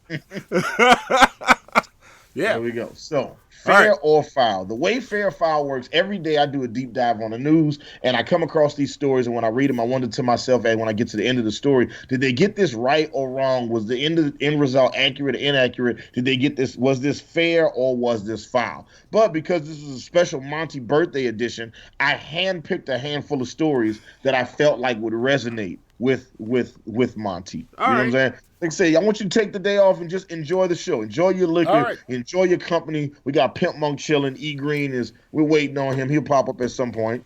Yeah. Yeah, he's coming. He's coming. Yeah. We'll get him. Ace Wonder said, I had a 5 head until I shaved. I know about that feeling. And Vapion says, as we know, Monty is the expert on white girl face nutability. I am not. Sound like you got some experience. Yeah. And look, Fat Photog says Pimp is more of a towhead than a forehead. Oh. Yeah. All right. Towhead. Okay. So, Put my toe up your ass. What about that? So the first story comes from pitchfork.com, right? Eminem's definition of stan added to the Merriam-Webster dictionary. Oh my God. The Merriam-Webster dictionary now has 2 entries for Eminem's definition of the word stan. It appears as both a noun, an extremely or excessively enthusiastic and devoted fan, and a verb, to exhibit fandom to an extreme or excessive degree. Pimpmunk, do you have any stans that you have to deal with? I do, actually. I have a motherfucker that wants to sniff my drawers. There you go. Oh, Pimpmonk's got stands? All right. Yeah. Well, of course. You know, Pimpmunk is a handsome guy. Of course he is. True. He's handsome. I'm ugly as hell, but still. He's handsome and charismatic. All right? Yes. Yeah, I'm ugly as hell, though. There you go. Yeah. So yeah, all definitions are categorized as slang, often disparaging. The entries cite Eminem's 2000 song, Stan.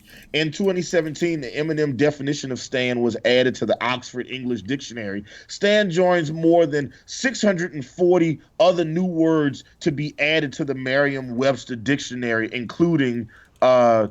I don't know what EGOT means. EGOT? Okay. I don't know what that means either.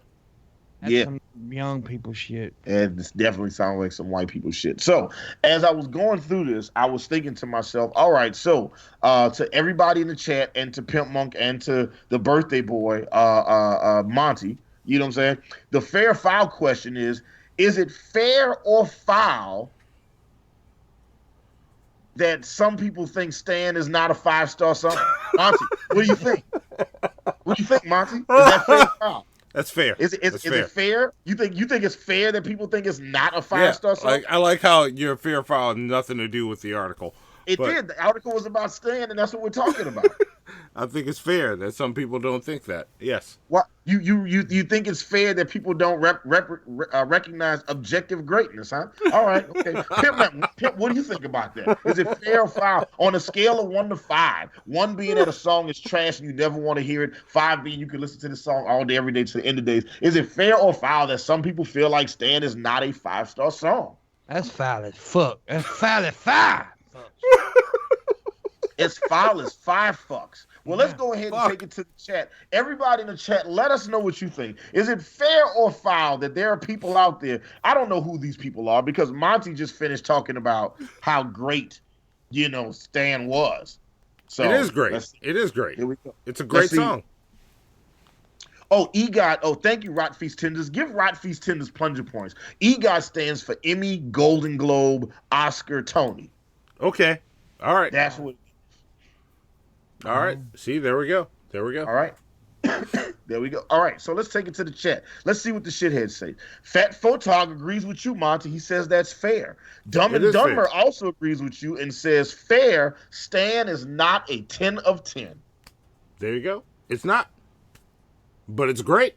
It doesn't make it not great. It's not a 10 of 10. That's stupid. That's a stupid opinion. 1,000. I disagree 1,000%. But everybody, let's see what else you get. Sir Marvin Manister says fair. I just don't like Eminem. Fuck him too. No, see, I won't say fuck him. Like Eminem's not for everybody. Eminem should be for everybody. Yeah. No, should he?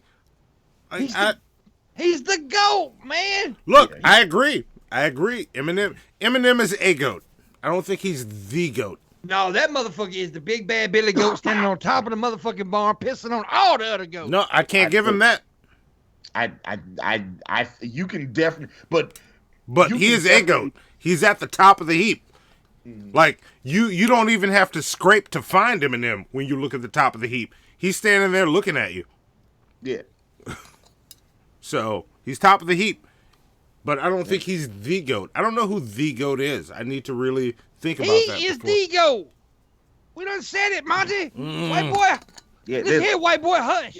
Yeah, there's only like a handful of people that are even allowed in that conversation, and Eminem is right at it. But we'll keep going. Yeah. Red Eye says, "Hey pimp, what is a stand?" Red Eye is a stand. Red Eye is a stand. Red Eye is a Pimpmunk wannabe motherfucker, even though he looks like Alice Cooper shit. Damn, Red Eye. Guess what? We're gonna have to take your word for it because we've never seen what Red Eye looks like. Oh, I've seen that dehydrated looking motherfucker. And he says you're not getting enough water. That's cold blooded. That's one thing that you don't say about a man. You never say he looks dehydrated. He looks dehydrated. He's a good man. Red Eye's a good man, but he needs a drink of water. Destruction Inc. says fair. All rap sounds the same to me. That's just stupid. Destruction Inc. Man, you need to go shoot your foot or something. Spec clearly not an A says fair. I haven't heard the song, so I don't think it's good or bad. What that? How's that fair? How have you never heard Stan? Stan is, man, okay, all right. American Nightmare says foul, but those people, Hannibal, we're describing are race traders now that I think about it, and I didn't see Monty at the last black person meeting, but I saw him at Starbucks. There you go, American Nightmare. Give American Nightmare plunger points for that one, real fast. For being clear. You made the birthday boy laugh on his birthday. Crazy Horse says fair. Mike says fair. It's a good song, but not the best. Eager Beaver says fair. Skill says fair. Everyone has their opinion, like buttholes. Yeah, I know some buttholes with opinions, all right. So you got that. Stanky ass motherfuckers too. That's right. Crazy Horse says I love M&M's, but not the rapper. Kilo says foul on pumpkin spice. Damn, Kilo. Damn, Kilo. And Rod Feast Tender says Jim Brewer is the top GOAT. You know what? I'm not even gonna. No. Yeah, look, I think I heard more fairs than fouls. You did. Well, you did. That's because people like to hate on the GOAT. Yeah, they like to hate on the GOAT, and it's your birthday. So they think that if they all agree with Monty, then you give them plus a point. And I'm gonna say like this: Eminem, KRS-One. That's how it goes. Eminem is my absolute favorite rapper. He is hands down. Ask me who my favorite rapper is. I'm gonna say Eminem without hesitation. I don't think he's the GOAT. God, that hurts me, dude. I don't think he is the GOAT. There are rappers that are at the top of the heap with him that are better than him. He's my favorite. So I can't. To be continued, because I feel the I feel birthday this, boy said some stupid shit, man. Yeah, look, listen. I know, and I got to do a show with him every week. So just let it, let it go, let it go. All right, let's move on to the next one. The next story comes from Vice.com. Right, the article is called "In Defense of Fight Club." 20 years after the iconic film came out, some of the world's worst men have aligned themselves with it, but as women continue to fight against misogyny and sexual violence, there's still value to the film for us. So this article was written by Lavinia Liang. I'm guessing by her last name that she's some type of Asian, right? Okay. I mean, she might be a white girl named Liang, you know what I'm saying, but you never know. Today marks the 20-year anniversary since David Fincher's Fight Club hit the big screen, bombing at the box office, polarizing critics, and becoming a cult classic with its philosophy quotes plastered across dorm walls. I saw it for the first time when I was in high school, and I immediately fell in love with it, although I couldn't really articulate why. Here was a movie about angry white men releasing their white male anger, and I was a 16-year-old Asian American feminist who despised violence. I called it. Said she was Asian. Yeah. I mean, it wasn't really like rocket science. Her last name was Liang, so just, you know. She said, here was a movie about angry white men releasing their white male anger, and I was a 16-year-old Asian American feminist who despised violence, was incensed that war drafts ever existed, and squirmed during slasher movies. And while I'm all too familiar with the first and second rules of Fight Club, 2 decades later, I'm still trying to wrap my mind around why a movie about men beating each other up felt so necessary and important to my teenage self. This article goes on to talk about why Fight Club is a fantastic piece of art. And she goes on to talk about like some of the reviews that shitted on it and how, somebody ended up saying that it was the best movie of the year, regardless of what the critics say. And years later, this movie is a cult classic. So the fair foul question I have for everybody in the chat, Pimpmunk and Monty, because you're the birthday boy. Let's start with you.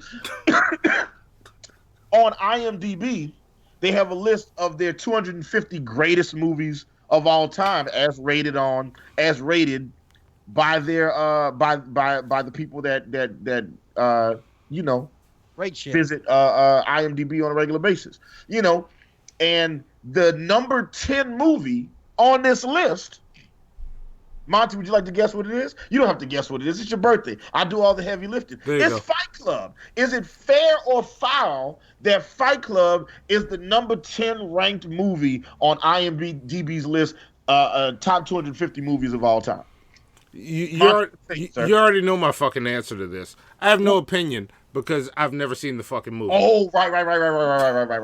That's right. You haven't. That's right. You haven't seen. Pimpmunk, what do you think? And everybody in the chat, let us know. I love it, but that's foul. That's foul. I love the movie, but top 10 of 250 movies of all time. 10? See, no. Insight. All right. No, I mean I love the movie, and also I don't really find it's about white angry men. It's about a motherfucker who's crazy. But anyways, it's definitely not top 10 in my opinion. All right. Fight Club is one of my 10 favorite movies of all time. It is actually my second favorite movie of all time. All right. Yeah, well, I mean, you know. Yeah. Look, just to quantify this list, Fight Club is 10. The Good, the Bad, the Ugly is 9. Pulp Fiction is 8. Lord of the Rings: Return of the King is 7, which I feel some kind of way about that. Schindler's List is 6. 12 Angry Men is 5. The Dark Knight is 4. Godfather 2 is 3. The Godfather is 2. And Shawshank Redemption is number 1. Okay. Okay. Well. Okay. Scarface ain't in the top 10. They stupid. No, but Scarface is on this list. I don't know where it is on this list, but Scarface is definitely on this list. My two favorite movies, Scarface and Shawshank Redemption. So I can see Shawshank being number one because that is such an impactful movie. But yeah, Monty, what do you think about Shawshank Redemption? I've never seen it. Oh my right. God! He's never seen Fight Club or Shawshank Redemption. Right, that's right. Wait a minute. Right. It's played like 24 hours a day on some fucking channel, and you've never seen it. Oh, fuck y'all. Morgan Freeman. Oh my God. Yeah. Let's see. All right. You hate Morgan Freeman? Oh my God, Monty hates Morgan Freeman. I don't hate Morgan Freeman. Yep. Matter of fact, every time he thinks about how much he hates Morgan Freeman, his beard grows another gray hair. Look at his beard. Look how much hate he has for the man who played God one time. Hey, Let me ask you something, Monty. Why do they call him Red? I don't know. Maybe because he's Irish. He doesn't get it. Yeah, He doesn't get it. I don't know. He's never seen it. I So don't know. Oh my Lord. He hates Morgan Freeman. I don't hate Morgan Freeman. I fucking love Morgan Freeman. No, we done established that you hate him. yeah. Y'all, what's the next fair file, Hannibal? What's the next? He's not. Well, he's black, but he's not a black woman. I haven't gone to the chat yet to see what the shitheads have to say about this. All right. So let's see. Let's see what the shitheads have to say. Fat Photog says, I too identify myself as an Asian feminist. We don't know. Fat Photog might be. Yeah, give That's him fine. plunger points for. Take your plunger points. That's Kilo okay. said, You can be that. Kilo said I had to go to the rich white people store to go get Pepperidge Farm stuffing tonight for Thanksgiving. There was half an aisle of mayonnaise. It's not related to this. I just thought that was wonderful and had to repeat it. Yeah, that's worth repeating. Make sure he gets his plunger points as well. There you go. Zoe's writing it down. Let's see. Crazy Horse says Fight Club is so overrated! Exclamation point. This movie is so predictable before the end! Exclamation point. No, it wasn't when it first came out. No, it wasn't. Yeah, it's like, when you know what's coming, it's like, it's easy to watch Usual Suspects in 2020 and be like, oh yeah, I seen the twist. Yeah. See, I see what the fuck you're doing. I haven't seen that either. My God. So I genuinely didn't know that you hadn't seen Usual Suspects, Monty. Now I'm starting to get pissed off. Now I'm ready to do another What's Eating Hannibal. I'm ready to tell Zoe play my theme music again. Do you watch anything? I do. I watch a bunch of shit. What's a dumbass musical called fucking that we talked about the first dumbass musical shit? That's good shit. That's good shit. Hamilton is awesome. Hamilton sucked. I'm sorry, but it sucked. Okay. I was trying to be nice at the beginning. It fucking sucked. Pimp? Why do you try to be anything but Pimpmunk? I love you because you're Pimpmunk. Don't try and be anything else. We can disagree. I love it. But see now Zoe is judging you. Zoe is side eyeing you right now. She's like, did this motherfucker just say Hamilton sucks?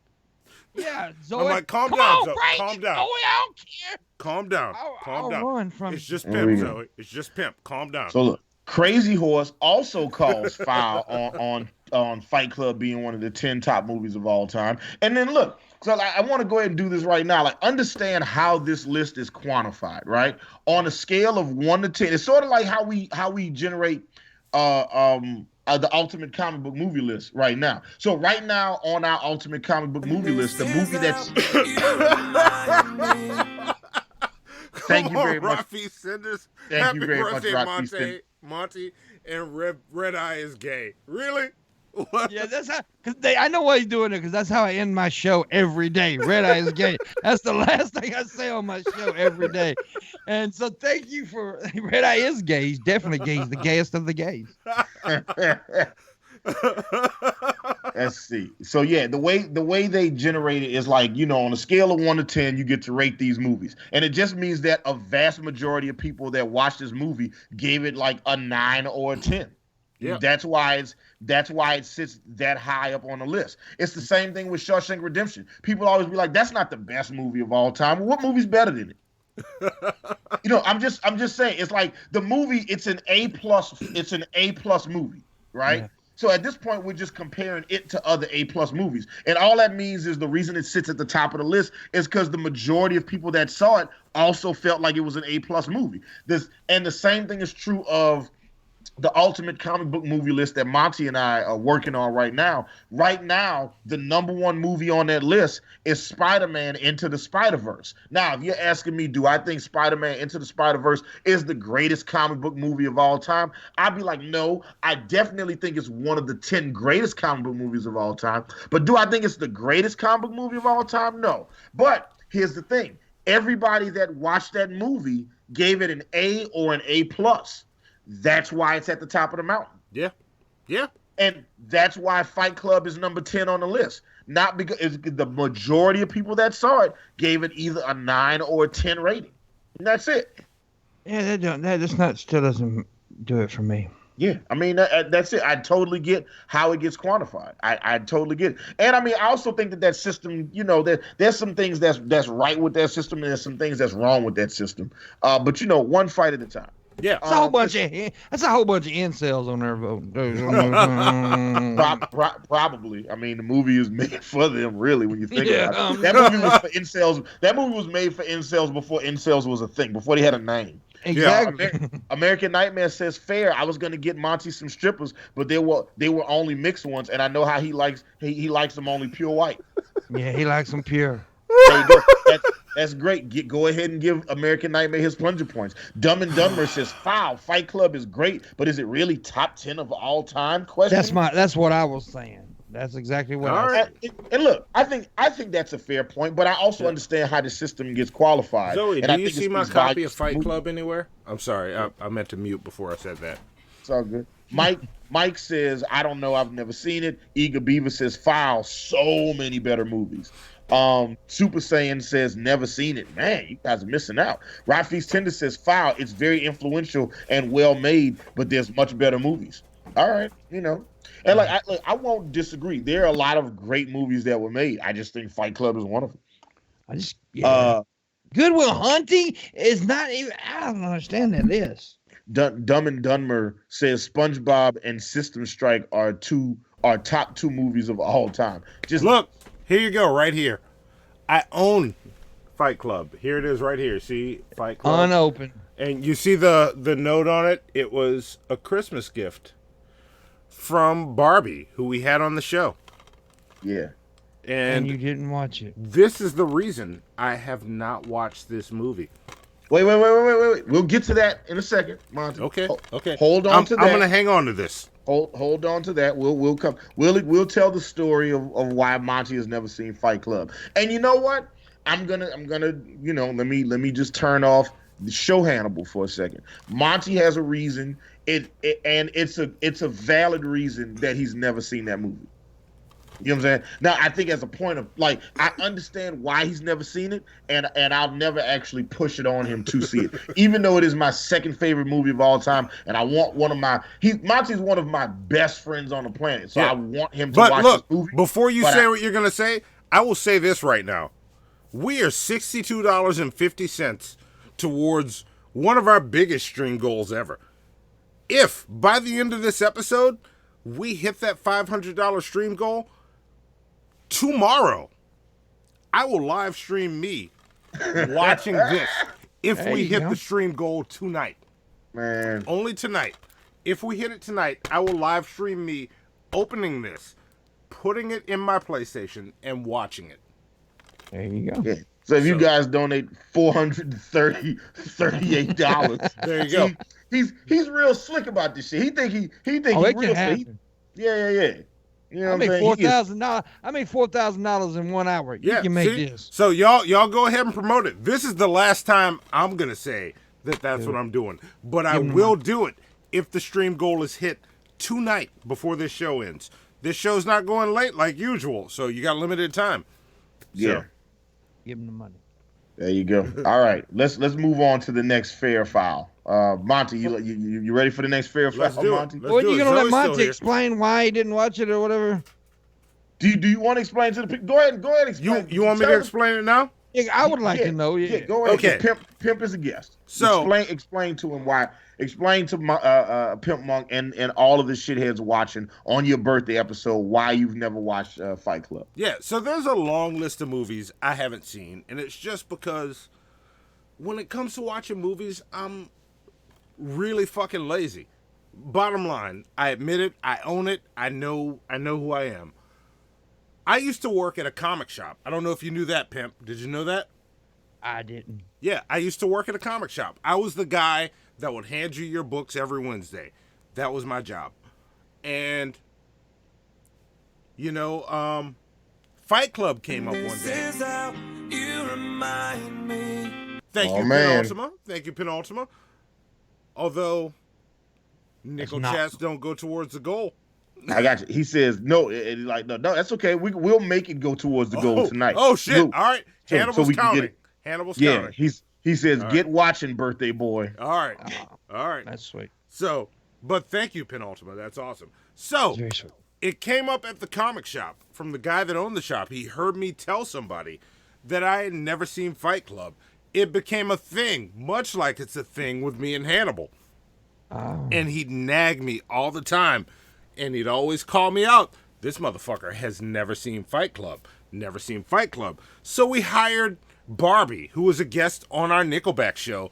One of the best shit show guests. Like, when you think of the best show guests, you think of like Pimpmunk. You think E. Green. You think Barbie. Like, good guests. So she started working with us, and he pushed that shit with her to the point where the shit got so annoying because it kept happening that I walked into work one day and this was sitting waiting for me. Real quick, Pimp, check the chat. I'm sending you something right now while Monty tells this story. Yeah. Okay. This was sitting there waiting for me behind the counter. So I'm like, this has gone too fucking far. I'm just never going to watch this motherfucking movie, which is why I still have this DVD. And I have never opened this motherfucker. It's on principle. I'm like Big Worm. It's like, there's principalities behind this now. I've got shit like that. Yeah, I've done so shit like I'm that. not gonna watch Fight Club. And You here's are. the thing. You're gonna make the money, so you are going to. Here's the thing. I want to watch it, but I'm not gonna watch it. You do know though, if you do ever watch it, you can't talk about it no more, right? I understand that. I know all the memes. I know all the jokes. But if y'all hit that stream goal, I'll watch it. You will. You're gonna make the stream go. We'll see. We'll see. By the power of Pimpmunk, I pray to make this go. It's gonna make it, Jesus. God came and saved me. Yes. All right. So there we go. What's the next fair file? All right. Oh, and Pimp, that message is there for you. So, all right. So the next story comes from Kerrang.com. Kerrang.com. There you go. Let's see. A judge allows Nirvana's lawsuit against fashion designer Marc Jacobs. Right? It looks like the fashion guru. Oh, and Todd, lovely producer Zoe, if you go in the files folder for this episode, you'll see the fair file picture I have loaded in there. It should be loaded in there if I did my job right. Yeah. There you go. It just came up. Right. There you go. There it is. So Nirvana is suing. It looks like fashion guru Marc Jacobs is in a hot seat. In 2018, grunge legends Nirvana sued the designer for using their smiley face logo on a shirt in his bootleg Redux grunge collection, against which he filed a motion to dismiss in March. However, today it was reported that a California judge has allowed the suit to move forward. According to The Hollywood Reporter, U.S. District Judge John Kronstadt has denied the motion. John Kronstadt found that the complaint has sufficient proof that the only discernible difference between the version of the smiley face used by Jacobs and that of the one used by Nirvana is the use of the M and J as eyes instead of X's. So in the Marc Jacobs version of it, instead of the X's over the eyes, it has the letter M and the letter J over the eyes. Nirvana sued him for infringement. You know, he took him to court. The initial judge was like, yeah, this is an infringement. Then another judge was like, nah, fuck that. This is wrong. And they have the right to sue your ass. All right. So the question is it fair or foul that Nirvana can sue Marc Jacobs for that design? Monty, imagine the same design, right? The same face. Yeah. You know, but instead of X's over the eyes, it's M's. The letter M and the letter J. Is that fair or foul? Does it still say Nirvana at the top? That's a good question. Let me find out. Marc Jacobs Nirvana shirt. All right. Let's see. Let's see what the logo looks like. Good question, though. That's a great question, actually. And when I find the image, ooh. All right, hold on. I'm about to load the picture into the folder. All right. Okay. So you guys can look at it. All right, Zoe, just be looking in the folder. I'm gonna drop it in a second, and everybody can tell. So this is perfect. You know what, Monty? I am very glad that you thought to ask that question. Yeah. All right. Let's see. Birthday episode files. Here we go. It's coming up. Zoe's ready for it. I see her getting ready. I know. Zoe's always on point. She's an awful good producer, by the way. I've got a great producer, but she's amazing as well. She's badass. So. She's badass. Yeah. Even though she hates me now because I don't like that dumbass musical. Wait, do you hate Pimpmunk, Zoe?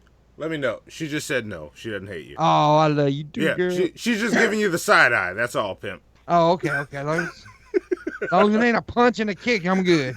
There you go.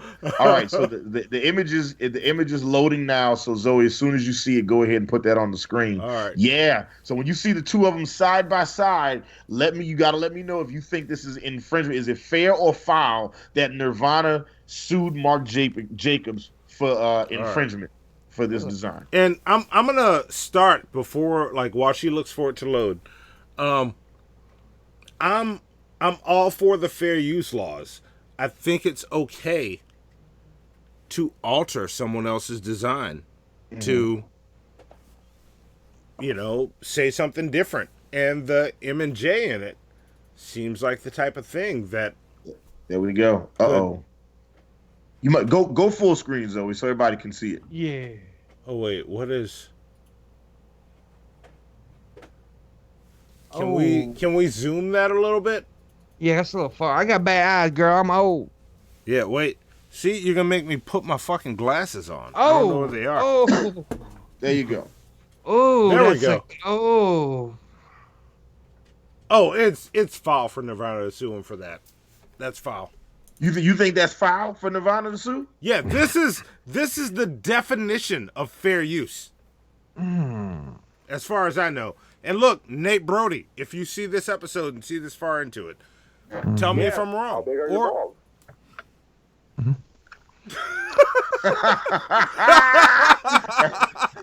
that was awesome. How did that randomly happen? Where did that come from? Did you do that? Did you accidentally do that? All right, so he accidentally did that.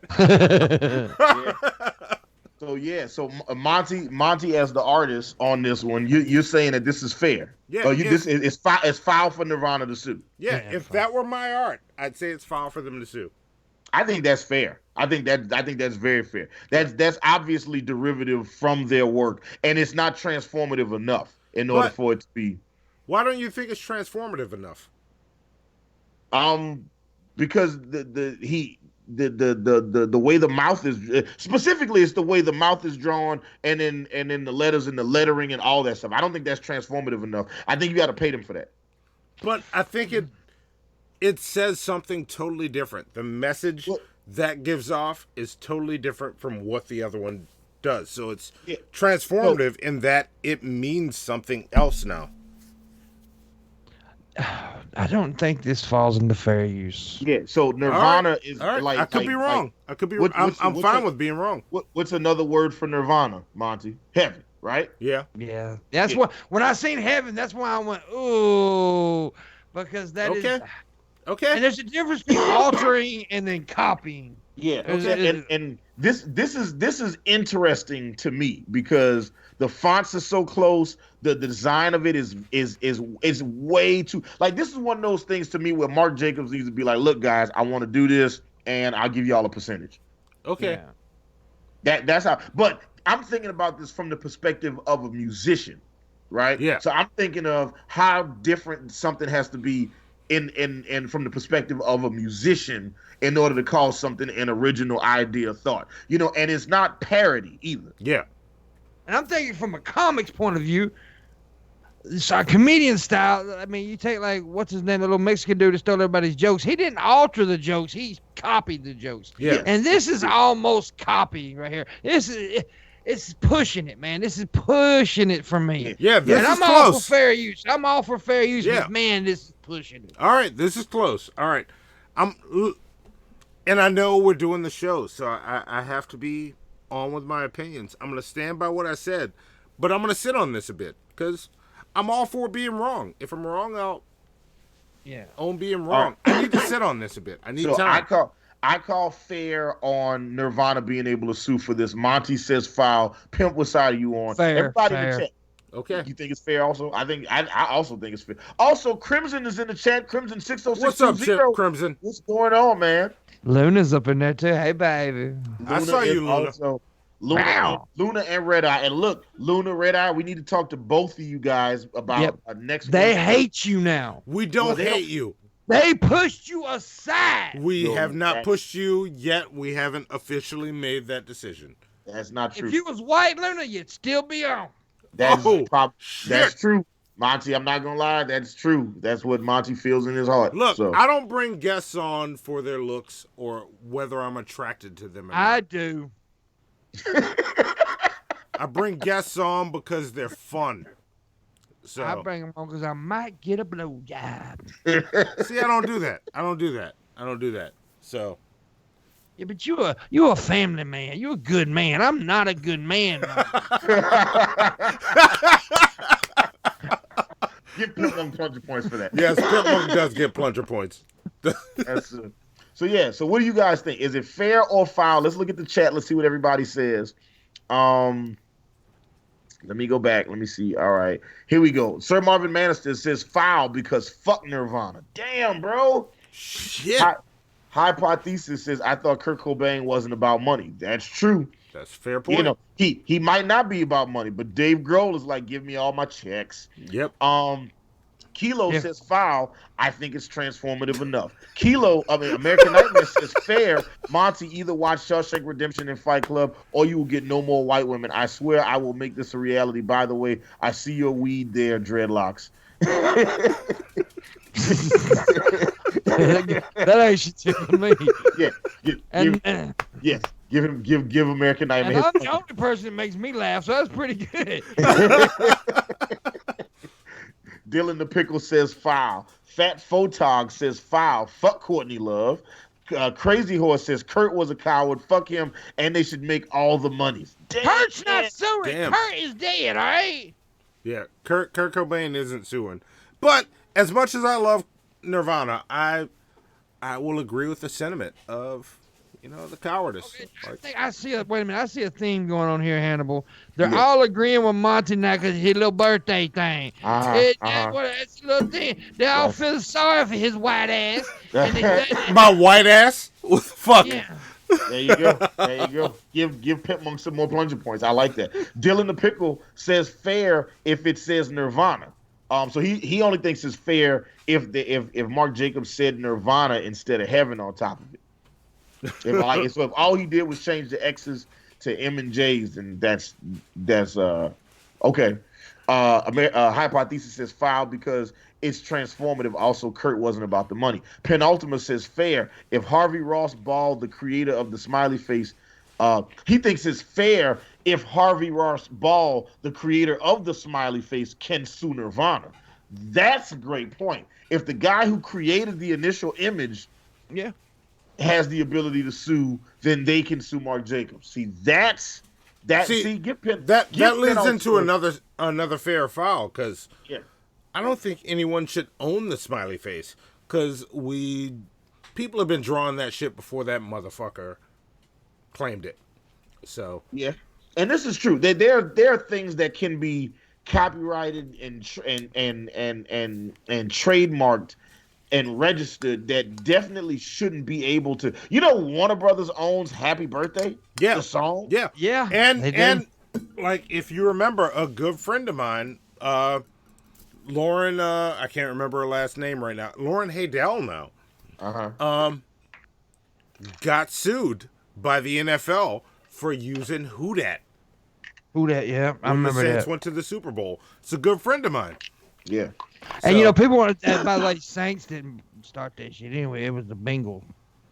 They said "Who Day," not "Who Dat." Yeah. Oh, is that right? Okay. It was who I'm a Day. stupid white boy. I don't know shit.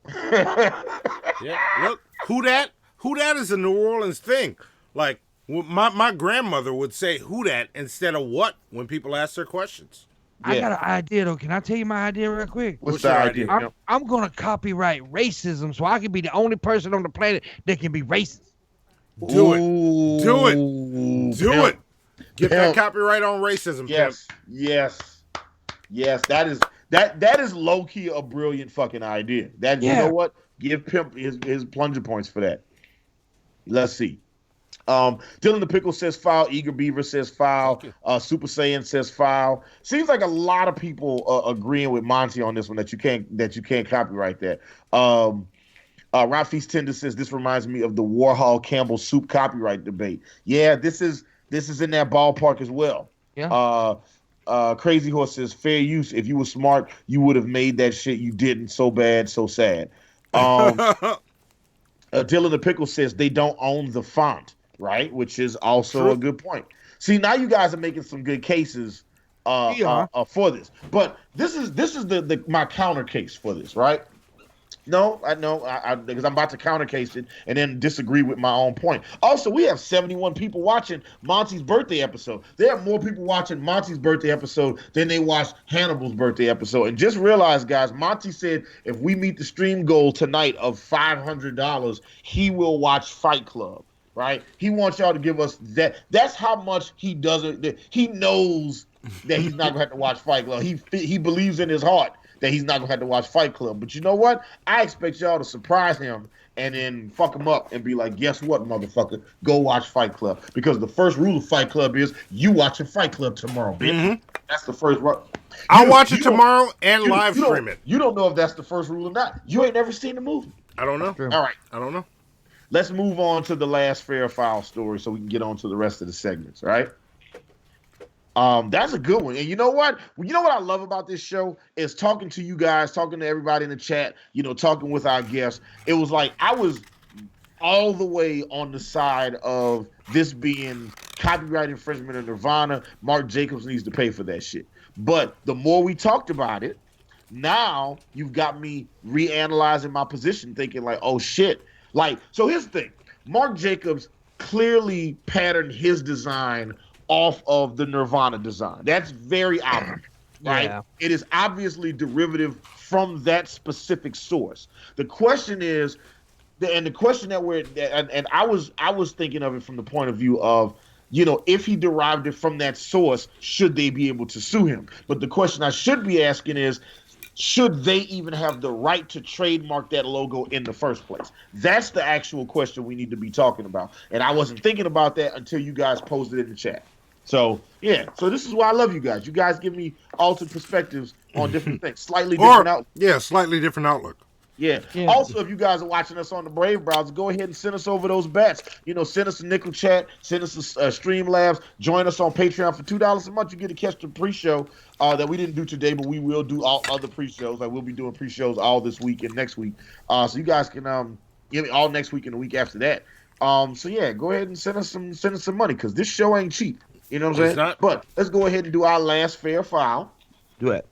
This fair file comes from, and before y'all all be like, well, you know what? This story's already filed because of where it came from. Just let's check the story out first. All right, we'll see. Shit on. We'll see. The story comes from Huffington Post. I don't care. Oh, sorry.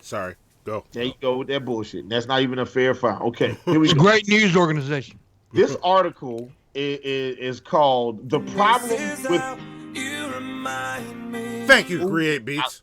I like it. Vaughn donated the money. Hold on, wait, it's coming. It says, "Happy birthday, Monty." He donated $5. Thank you. And Thank you. Hypothesis also donated $5 and said, if copyright I wasn't stole a thing, $3,000. it is. He says, if copyright wasn't a thing, I would just send a "Hey Monty" with Fight Club in its entirety at the end. Nice. Absolutely amazing. Absolutely fucking fantastic. Love that. I want you to get double plunger. I want everybody to get double plunger points for that today. Yes. But the last fair foul story comes from Huffington Post. And before you guys shit on the article, just let me read a little bit of it first so we can talk about it. All right. All right. The article is the title is "The Problem with Black Men Who Refuse to Date Black Women." I don't care. One woman is calling out all black men who choose not to date black women thanks to negative stereotypes and stigmas. Kimberly N. Foster, the founder of For Harriet, posted a video on Facebook and YouTube Monday in response to a recent controversial episode of Ayanla's Fix My Life, which focused on the problematic attitudes of black men who refuse to date black women. This is such a thing that we have to deal with in our community. Don't you agree, Monty? Yeah. No, I don't think this is a thing we have to deal with.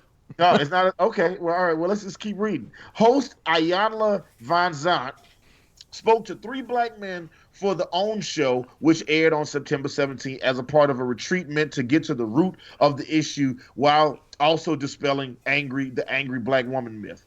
And I quote, "The fact that black men who choose not to date black women feel the need to constantly make it known is an issue," Foster said in the video, which has over 1.4 million views on Facebook. Fair.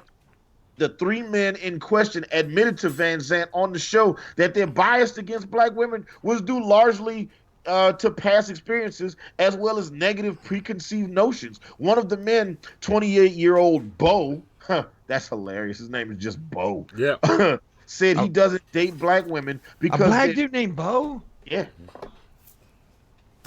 I only know one black dude named Bo, and that dude was amazing in 2 different sports. Oh, that's right, Bo Jackson. That's right. There you go. He says one of the black men, 28-year-old Bo, said he doesn't date black women because of their quote-unquote strong personalities, their inability to stay in a woman's place, and then he added, "Why are black women so angry?" Isn't that crazy, Monty? That is crazy. Well, clearly it appears that Bo just doesn't like women, period. But it's the angry. It's not that he just doesn't like women. It's that it's the angry black woman trope, or the strong, sassy black woman narrative, which is so problematic because of its prevalence in mainstream media. It is being used to discount black women. Clearly, not all black women are angry or have a strong personality, and even if they do, that's not necessarily a bad thing. I'd like to point out that a black woman wrote this article, and she sounds mad as hell just as I'm reading this, as she talks about. As she talks about black women not being angry. that mad bitch ain't angry. What you talking about? She right. She ain't angry. So I said mad, not black. I said mad bitch. I didn't make that clear. Cause it sound like I said black bitch. Yeah, no. He said He did say mad bitch. I heard mad. That's what I heard. Yeah. I wouldn't call that black bitch a black bitch. Shit. Yeah. So here's the fair foul question for everybody on the show, right? As we read this Huffington Post article. Is it fair or foul that people, that black men out there will refuse to date black women because of these preconceived stereotypes? Monty, what do you think? Oh, it's foul that black men will refuse to date black men for these reasons because they're bullshit. He's so nervous he's stuttering. He's not nervous. His hands are steady as the driven snow. You know what I'm saying? And it's steady and pure as the white snow. He is good to go. Yeah, I like that, my Hannibal. That was good. That was one of them innuendos. There you go. But let's see. Pimpmunk, what do you think? Is it fair or foul that these black men refuse to date black women because of preconceived notions about black women and stereotypes? Well, it's foul as fuck, but this boy Bo apparently had never dated a white Southern woman. Because white chicks from the South is just as sassy as the black chicks from the. I'm gonna tell you that, they just bitches too. See, Bo? Bo crazy, but Bo, black girls are more passionate in the bedroom. Let me tell you, little Bo. Let me tell you. Oh man. Yeah. Them black girls, the black girls I've been with will make you say, oh man. I'm saying, And I gotta say, Hannibal, you're at 25 for your know what I'm saying count.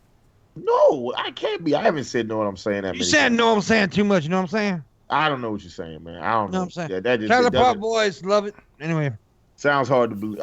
do you guys like Trailer Park Boys? By the way, I still haven't seen it. Yeah, I'm still. That's a show that y'all need to do right there. That is a show. It's an awesome show. Anyway, All right. I'm sorry I changed the subject. When we do a Trailer Park Boys show, you got to be on it, Pimp.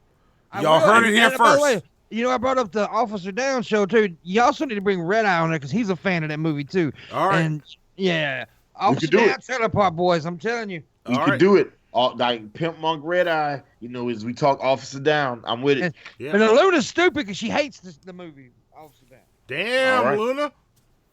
You hear what Pimp's calling you, Luna? Oh, she know I call her ass stupid. Yeah. But I love her. She's so fine. She's so fine. Oh my God, she's so fine. and intelligent and talented, right? No, she's fine. Look, I No, just she is think intelligent. you're awesome, Luna. I do too. I mean, I think she's. all I I'm saying. also think she's the most beautiful girl in the world, personally. There you And go. she makes my heart go fluff, fluff, fluff, fluff. And look, Luna just said, Monty, I am hoping you're having an awesome birthday. I am, Luna. Thank you. There you go. See, there you go. She's the sweetest, nicest little black girl you ever meet. You know? But now she crazy though. I got you. You gonna take this, Luna? But you know what though? I haven't met a bunch of women that don't have a little bit of crazy in them. They're all crazy as fuck, man. I'm not even chiming in on this. I'm just gonna. My ex-wife is white as hell. She was crazy than a motherfucker. Yeah. I'm just gonna finish all my eating. all my Y'all let me know when you're ex-girlfriends all my ex-girlfriends are black and they all crazy as hell too. Yeah. So yeah. There you go. See? Something that we can all connect on. But you don't like white girls? You racist toward white girls? No, I'm not. I'm That's not tasty. racist towards. I'm not racist towards white girls at all. I've just never dated a white woman before. It's just never happened. Oh, and you always picking on Hannibal. How's this even going? Yeah, I know. It's crazy. But look, it's not for lack of trying. I try to talk to white girls. White girls just don't like me like You do, that. yeah, I understand. Well, a lot of white girls are stupid. You're a sexy man. You mass McSexy, as I always call you. Yeah, I've always called him Mass McSexy. Mass McSexy. There you go. Yeah, he's Mass McSexy. All right. Let's see. Kiss on it. Let's What? see. Too far. You went too far. Luna says, I'm not angry or sassy, but then she put an emoji of a knife next to a mad face next to a smiley face. She crazy hell. Yeah. And then Crimson said, oh, I get it. Bo is a weak man. Beta, baby. There you go. Fat Photog says, I also identify as a black woman. Give Fat Photog plunger Get points your for that. plunger points for that. Get your plunger points.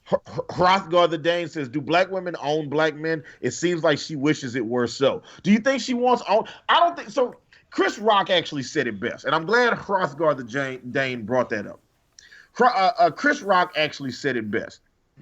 Is that, you know, like black women get very not all black women. Let's do that first. Not all. There are some. Not all, but most. Yeah. I want JLP on you. Yeah, there's a percentage of black women that get very upset when they see a black man dating a white woman. Yep. And the reason that is, as Chris Rock said in one of his stand-up specials, I can't remember which one. I give 100 plunger points for whoever can tell me which special, comedy special this came from. But Chris Rock said that, you know, the thing is, black men will pretty much date any white woman. But white women, black women aren't particularly like just overly engaged or attracted to white men. Like they'll date, you know, like Brad Pitt. You know what I'm saying? They'll go fucking Chris Evans or Chris Hemsworth, but they're not just trying to fuck like fucking George Costanza out here. Whereas black men will date damn near any white woman. I gotta jump in on there. Go for Because it. I don't look like Brad Pitt, and I've had sex with many black girls, and the reason why is because I got game like a motherfucker, right? Yeah. I got flavor. I got flavor.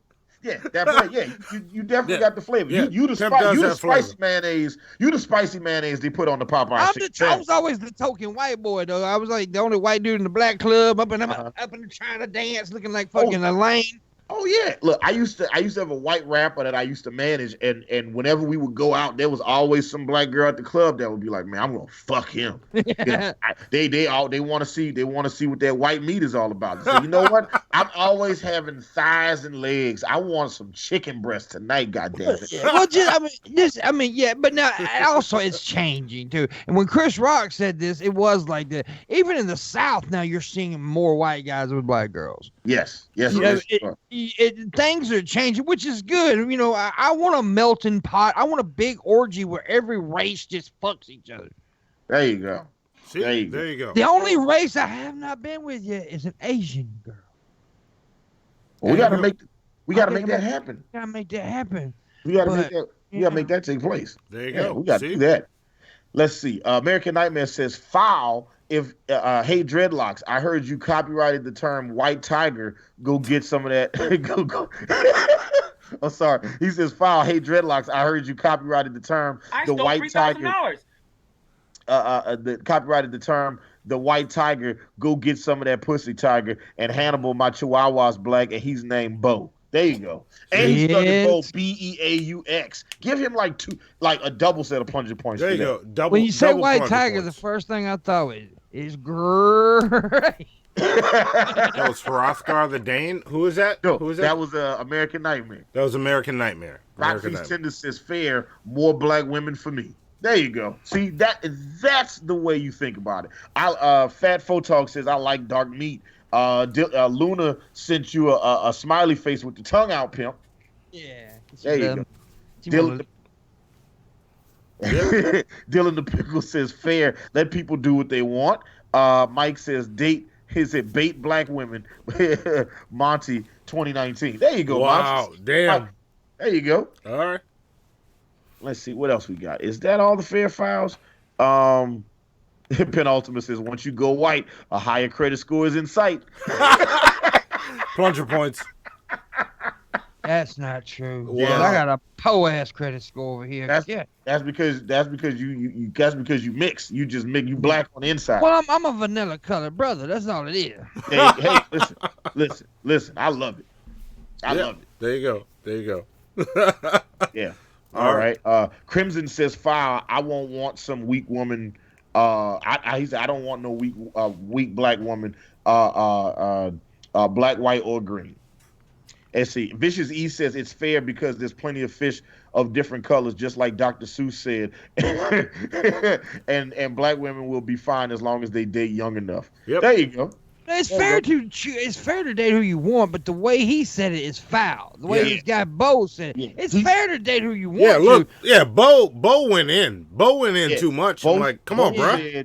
He's not dating black women because of all the stereotypical negative things that are said about black women. And like, look, I know lots and lots of black women. There's so many people that don't adhere to that stereotype, and it sucks because then you meet somebody that does adhere to that stereotype, and it's like, it's real easy to push that person to the forefront. And give me a second, I'm gonna get on my Tyler Perry rant. This is why Tyler Perry pisses me the fuck off, because he owns and controls the biggest independent film studio on the planet right now. Yep.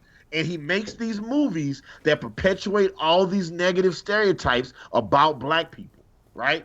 So it's just like, we want to fight this narrative that black women are this, and yet the guy who controls and operates the biggest studio that pushes out the most black content on the planet is constantly reaffirming that narrative of black women fit into this particular mold. Yeah. So And that's the problem. And I want to tell someone, you have way more plunger points than Streamlabs is telling you have. You're, I don't know why they haven't showed up. We might not have put them in yet, but now that you're in the live.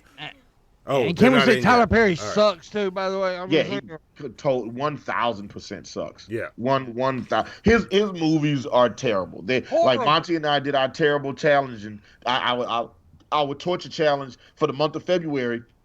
We watched all 23 of his fucking movies. And after watching them all, I can definitively say that those movies are terrible. Yeah. Like now, it used to be when I would talk to, specifically when I talk to black women about it, and they'd be like, oh, his movies are great, and this and that. I'd be like, well, I've only seen the first one. I realized it wasn't for me, so I stopped watching them. But now I've watched them all, so now I can tell you all of y'all are wrong. These movies are terrible. You can say you like them, but you cannot say they are good. They are not good. No, movies. they're not good. You can like them all day long. Yeah, they are not good. Yeah. Hypothesis says fair. If it's racist to say white men are losing their women, then it should be considered for black women to say they are losing their men. Yeah, but that, like I said again, that's not the fair foul question. The fair foul question was this guy Bo said that he doesn't date. The reason he doesn't date black women and the reason that other black men that don't date black women don't date black women is because of all the perpetuated stereotypes about black women, about them being angry and adversarial and all that shit. And it was just like, is that a fair foul reason to not date black women? Yeah, I mean, him dating white women's fine. His reasoning behind it is dumb. Yeah. Yeah. Yeah. So there you go. But that wraps up fair foul. You know, we got some other segments to get through. Yeah. So yeah, let's go ahead and get to shit we don't care about. Let's do it. Let's do it. Now in a desperate attempt to fill 24 hours of programming, here's some bullshit that happened. We've got some footage here of the bullshit, which began just after 3 o'clock this afternoon. That's bullshit. This is bullshit. This is bullshit. You know what? This is bullshit.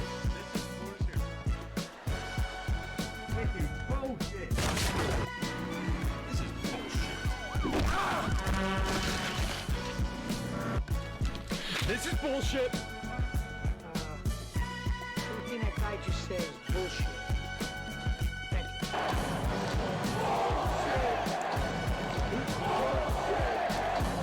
That's bullshit, Gary! Nerd! Music stop. Send the beat fucking with you. Yep. Little stupid ass. I don't give a fuck. I don't give a fuck. I don't give a fuck, bitch. I don't give a. I don't give a fuck. And the pumpkins have already started. I see it. Yes. And Alan Reyes, I nutted. Thank you. Thank you for the birthday nut. That was. Also, Dildor the Penetrator sent some money earlier, and he said, "Happy birthday, Monty. I'm broke. I wish someone would spread cheese on this cracker. Thanks for the entertainment, y'all." Oh, that's wonderful. That's wonderful. Yes. And look, I just want to remind everybody, Monty, tell everybody what you're gonna do in addition to so the stream goal is $500 this month, which seems a little steep. It's not steep. It was there for a reason. But what Monty is going to do, but before tonight, Monty, what were you gonna do for the Streamlab goal if we met? Oh, I'm still gonna do it. I'm gonna do album art for the Kanye West song that you're gonna remix to go along with the torture episode. I will still do that. Yes, I'm going to remix a Kanye West song.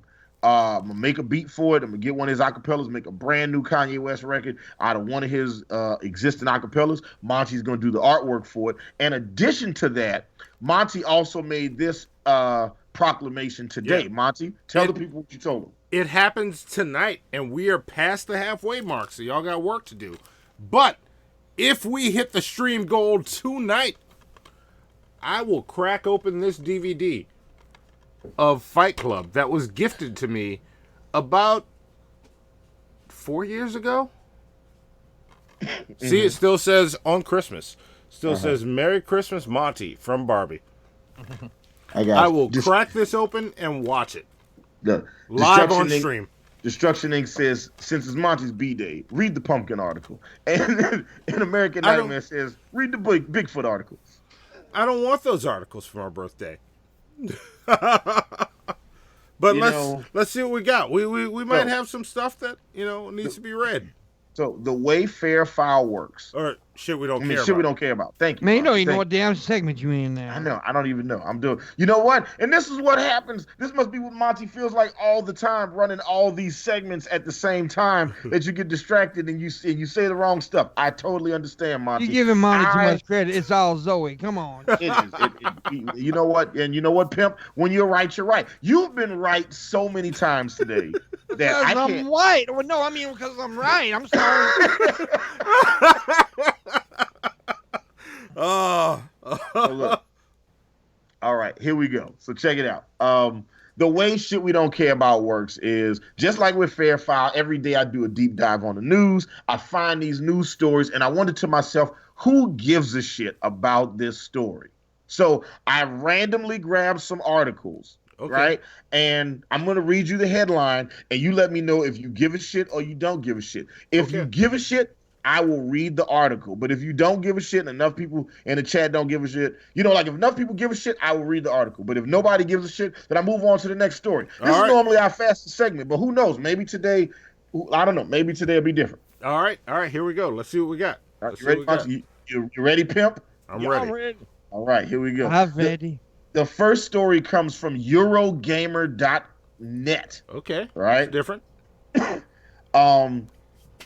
It says, I beat Pokemon Go's Giovanni by a graveyard and it felt subtly heroic. Okay. All right. I'm actually into this. Pimpmunk, what do you think?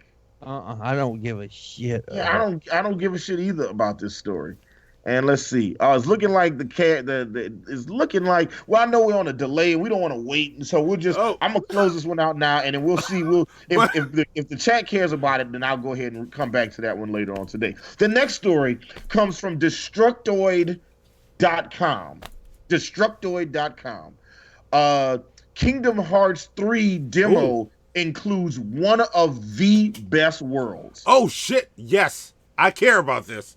I care the fuck out of this. I don't care about this story. I don't give one damn. All right, well, we'll see what the chat says, and then we'll double back to it in a second. We don't care about what the chat says. All right, okay. Well, there we go. The next story comes from Fatherly.com, right? Fatherly.com.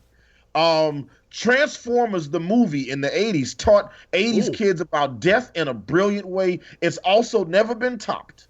Oh, yes, I definitely care about this. No. I don't care. It's just yeah. Get it the fuck out of here. Yeah, I don't know. We'll see what the chat says, and if the chat cares about it, don't care what they say. I done told you. All right, we'll see. The next story comes from ScreenRant.com. Okay, ScreenRant.com. The 10 best episodes of Voltron. Ooh, all right. Yes, let's do this. Like Monty, this is. I feel like you're trolling us by caring about everything. This is the shit we care about. This has been awesome. Nobody cares about. Nobody cares about this. Who cares about the best Voltron episodes? Yeah, Monty, quit fucking with us, man. Come on. You know, we'll see what the chat says, and then we'll double back to it if we have to. The last story comes from PasteMagazine.com. Really? Monty, Paste Magazine. Is this about white girls? Yeah, it doesn't sound good. Doesn't sound good. Exclusive. Sam Keith returns in Batman the Max Arkham Dreams. Yes. Oh, fuck yeah. Fuck yeah. Sam Keith, bring that on. Like I didn't even know that was happening. Nope. Yeah. I don't even know who that is. Is he famous or something? I've never heard of him. He got 2 first names. What the fuck? Who cares? Yeah. And he didn't even spell Keith right. It's like Keith. Keith. He's a Nazi. Yeah, I think so. Sam Keith is a Nazi. Monty, you think he's a Nazi? Fair or foul? Foul that he's a Nazi. Sam Keith is not a Nazi. Well, let's see. It's not Keith. It's Keith. It doesn't. I'm not seeing a whole bunch of people saying they care about these things, so I'm not. What the fuck? Well, I see Sir Marvin Manister said he cared about the second story. Let's see. Vicious E said he passed. Dumb and Dunmer says pumpkin a bust. Dumb and Dunmer says he only cares about the pumpkin story. I guess. Well, and that's it. And you know what sucks is I closed out the articles, so I don't even remember how to. So. We don't care. You know what? Don't care. Even though she said she cares, she don't care. You know what? This segment is rigged. I agree with the shitheads. This segment is rigged. This segment is not rigged, okay? Like, look, first off, we have a guest in our house. It's your birthday, but we have a guest in the house. You know what I'm saying? And I very strategically picked these stories, Monty. I bet you did. How long have we been friends? You know, I keep look. Create Beats just donated some money, but we got to go on to the next segment. So let's go ahead and let's go ahead and just go on to. And he said, "Read the Voltron story." No, we got to. Zoe, could you go ahead and load up? Now that we've done all the shit that nobody cares about, let's go ahead and go to Hannibal's important shit.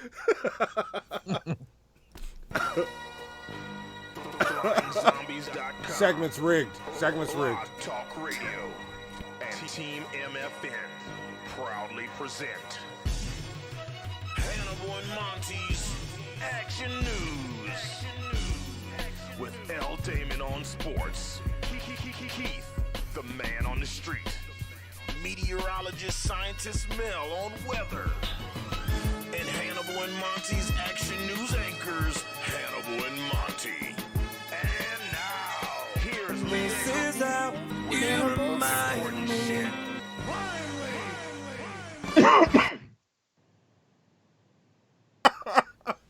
Oh, why'd it cut out? All right, there we go.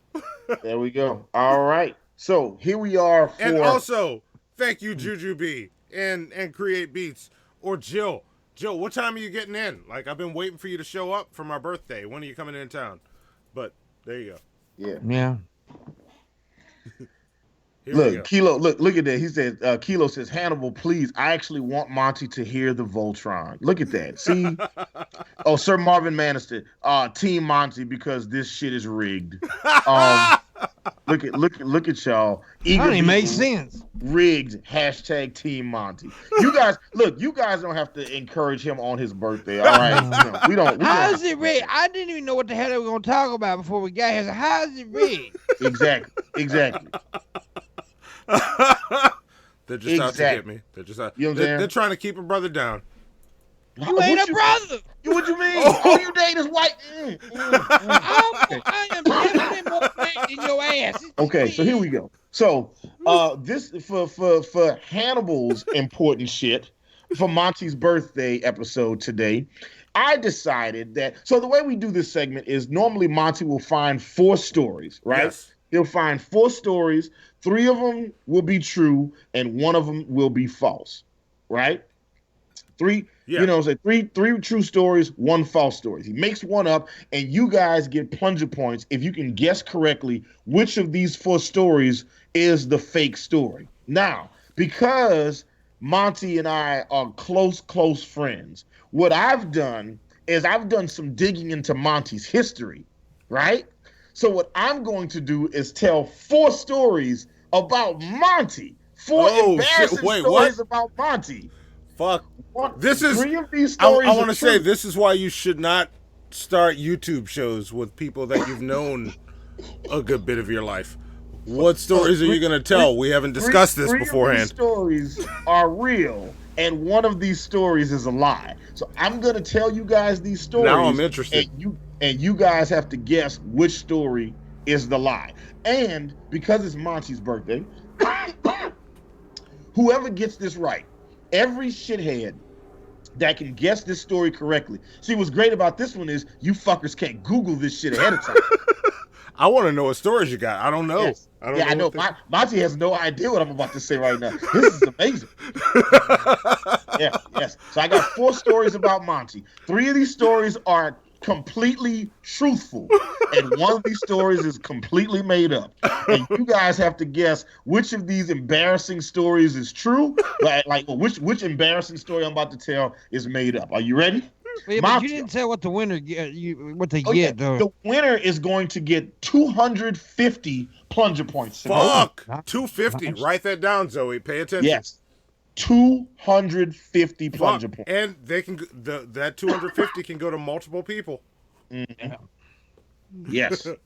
250 plunger points. So everybody who guesses correctly gets 250 plunger Shit. points. All right. I'm just curious about the stories now. Like, I'd challenge you on the points, but what the fuck are you about to say about me? Well, who knows? Who knows what I'm about to say? I've known you for so long, Monty. Who knows? And this is going to be interesting because the question is going to be whether or not Monty's face gives it away. So I'm going to read these stories, and we're going to see if Monty's face gives it away, guys. So here we go. Let's see if black cracks. Here we go. 250 plunger points. 4 embarrassing stories about Monty. Only one is true. Who guessed right? Okay. Story number 1. Monty was once trapped in his white ex-girlfriend's house because her father came home way earlier than expected. His ex-girlfriend, not knowing how to explain how this dreadlocked mandingo came to be in their domicile, in a fit of panic, his ex-girlfriend, the color of eggshells, decided to hide Monty away in a random room. But Monty was trapped in this room for a very long time, as the father did not move far away from Monty's newfound prison. And Monty was there for so long that he ended up taking a piss in his ex-girlfriend's litter box. Nope. Didn't happen. Okay. Didn't happen. Okay. I'm gonna say that's true. Didn't happen. All right. I've been in a very similar predicament. That's the first story. Here we go. A lot of people think that's true. All right, here we go. The second story. Monty, on his first date with his current pog, that's, fat ass white girl. And fat, like fat like the attractive fat, not like fat. You know what talking about cornbread eating, man. You ain't talking about that. Exactly. That's what we talking about. Lexus, Texas, baby. Just like he likes it. So, on Monty's first date, stop laughing. You're going to give it away, Monty. On Monty's first date with his current pog, they went to a bar in downtown New Orleans. The World Series was happening at that time, which Monty ignored because he thinks sports are lame to him and he hates freedom and he hates America. But whatever. Anyway, while on this date with his future Caucasian mother of his children, Monty, in his full Casanova mode, letting Tish stroke his beard while he draws a sketch of a cartoon version of her with no art supplies. Right? As his date is impressed and modestly aroused, Monty realizes the day before he had eaten red beans and rice, and in that moment, he felt a little gassy. So Monty attempts in the moment, as the bar erupts in cheer to the World Series playing in the background, to try to sneak a fart out, hoping nobody would hear it. But alas for poor Monty, for poor Montel, instead of passing gas, he instead shit himself.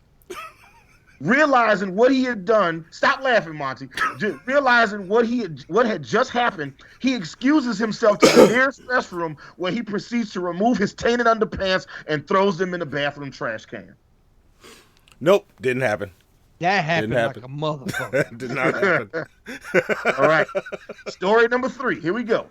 At the Houston Comic-Con in 2010, Monty and the Mongoose went to a screening of the shitty sci-fi disaster piece film Skyline. The movie, Monty thought to himself, was so bad that it was quite literally sickening. So sickening, in fact, that the Caucasian persuasion lady slayer Monty, directly after the movie, suffered a case of explosive diarrhea. Mr. the Stickman, his wild bowels was so bad that his traveling companions had to return him to his hotel room immediately, and Monty has long held the belief that the movie Skyline made him the sickest he has ever been in his life. Nope. Also, not true. Like, when's the real one coming, Hannibal? Oh, okay. So all the stories is lies, Monty? All lies. I didn't do none of this happened to me. Mm-hmm. Okay. All right. Right. I got all these details from nowhere. Okay, cool. All right. The last story comes from in the last story. Here we go. A few years ago, Monty was flown out to Portland, Oregon to commission some artwork for a client, and while there, his host decided to take the Stickman on an investor's tour of a paper factory that had been shut down but was to be repurposed into a hipster's paradise. Before the tour, Monty grabs a giant cup of coffee. His host and client, however, warns the pumpkin spice panty dropper that he shouldn't grab that large cup of coffee because there is no bathroom anywhere on this tour. Monty, the rebel that he is, part of the Rebel Alliance and a traitor, scoffs at the advice of his host and tells her, "Bitch, I'm from New Orleans. I drink coffee every fucking day." 45 minutes into their tour. Stop laughing, Monty. Stop laughing. 45 minutes into their tour, they arrive at the most beautiful waterfall in all of Oregon. But the sound of all that rushing water made the white girl kitty dripper named Monty have to piss something awful. But there was nowhere for Monty to pee, and because he was the first black that most of these people had ever met before, the tour surrounded Monty and engaged him at every turn. As he attempted to sneak away, Monty had no choice but to piss himself as a means of release. Nope, didn't happen. Didn't happen. None of those. None of those. All fake. Everybody in the chat is trying to ask Tish. Just kidding, Monty. Hope you get to watch Fight Club tonight. Who was that? Who was that? Vinny. Oh shit, Vinny. We haven't seen him in a minute. He said, Yes. "Happy birthday, Oreo. Just kidding, Monty. Hope you get to watch Fight Club tonight." Yes. Thank you. Thank you. So, yeah, no asking Tish for answers, everybody. Those are the 4 Monty stories. 3 of those stories are true. 1 of those stories is a lie. The first story, just to remind everybody, was Monty was trapped in his ex-girlfriend's house and had to piss in her litter box, her cat's litter box. The second story was that Monty shit himself accidentally on his first date with Tish. His third story is that at the Houston Comic-Con, Monty got explosive diarrhea after watching Skyline. And the fourth story is that Monty was at a waterfall in Portland and pissed himself in the company of the white man. My problem is why you pissing and shitting all the damn time, Monty? Goddamn, man. Yes. Get your life in the bathroom. I got my system is regular. It works. But these are all false anyway. So I think I know which one's false. But Okay. All right, here we go. So I'm taking votes. We're going to go ahead and I'm going to give you guys, I'm going to give, 60 seconds? Yeah, we'll wait 60 seconds. We'll wait 60 seconds. We'll let Pimp guess while we wait. What do you think? Let me set my timer first. All right, set your timer. Set your timer. I said everybody guess. Everybody has a perfect amount of time to. There we go. 60 seconds. I am waiting on all the stories. Here we go. Let's see what everybody thinks. I'm gonna say cuatro. He thinks the third story is fake. No, the third 4. Story? Trace is third, man. Quadro. He thinks the waterfall is. All right. Yeah, I might be wrong. I'm wrong. But it'd be the first time ever. Oh, look at that. And Shayla says, "I like that all of these are embarrassing shit and peace stories." Yeah. Listen. I know my friend. All right. I know how to embarrass my friend. Dude, I shit in the bed right next to Luna, so I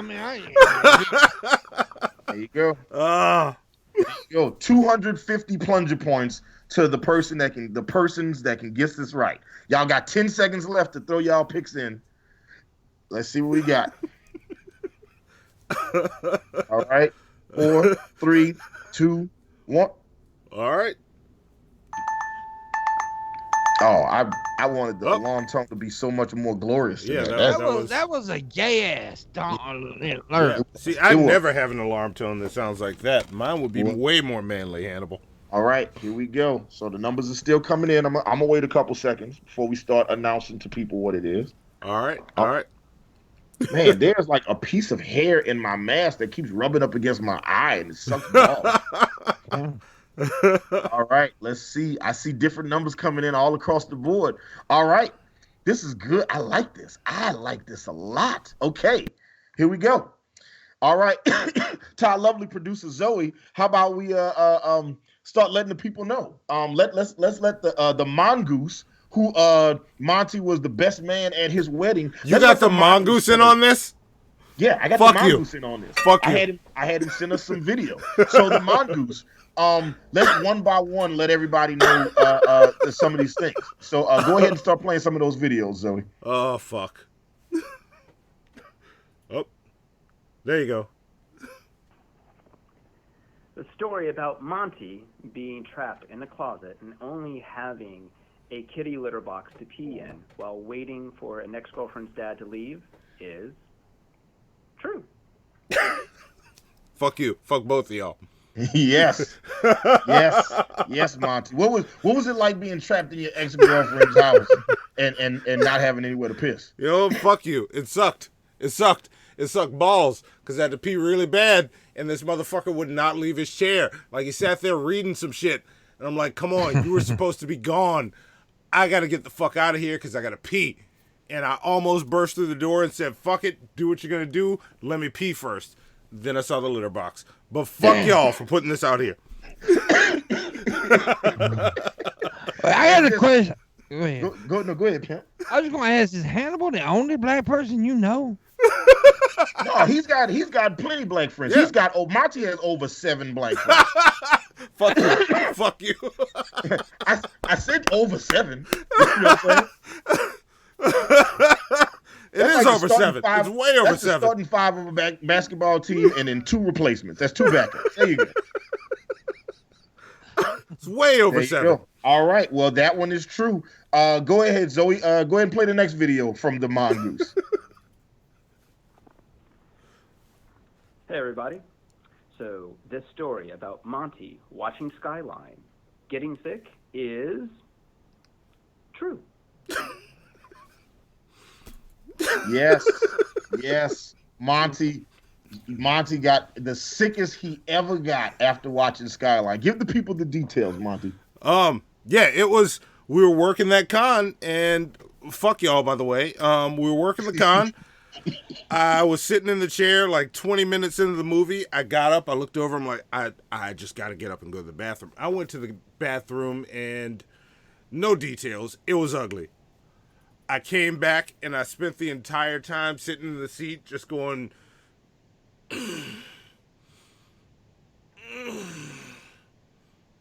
And then they wanted to leave, and they wanted to go somewhere else after. And I'm like, no, fuck y'all. If y'all don't want to be covered in shit and or vomit, bring me back to the room and then go wherever you want after. So I ended up spending the rest of the night in the room going... And if anybody were listening, they either thought somebody was being stabbed to death or, somebody was, getting fucked just right.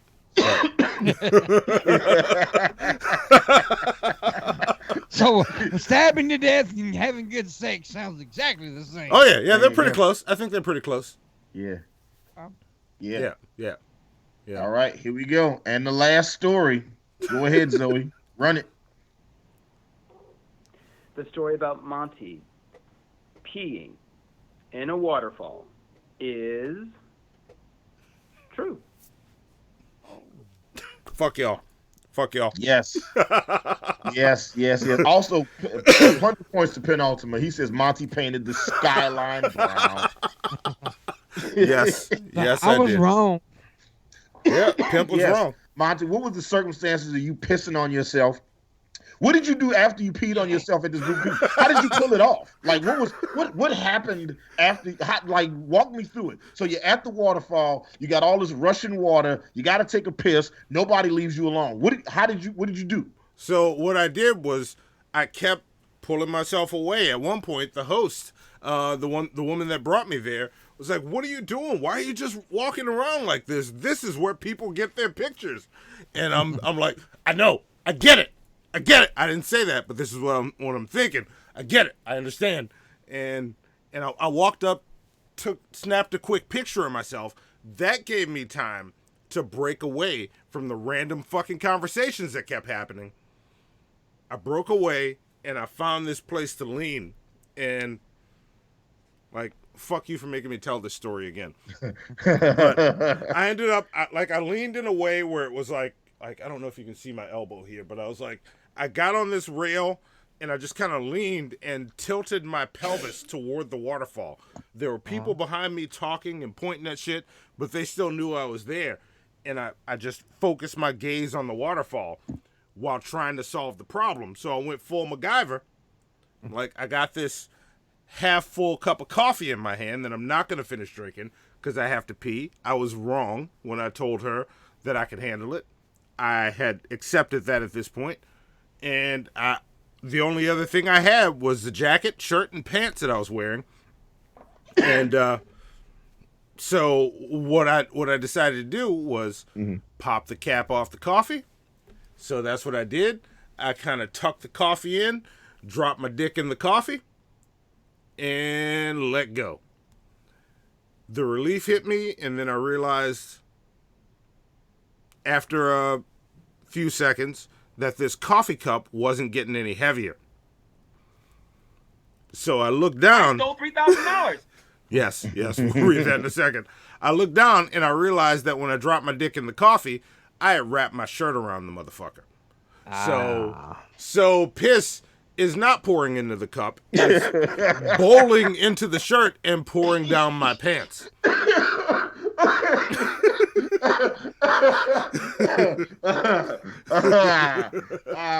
So I turn around or I stop and I realize there's no hiding that I just pissed my pants.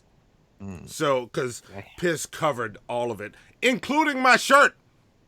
So I can't cover it up with the shirt now.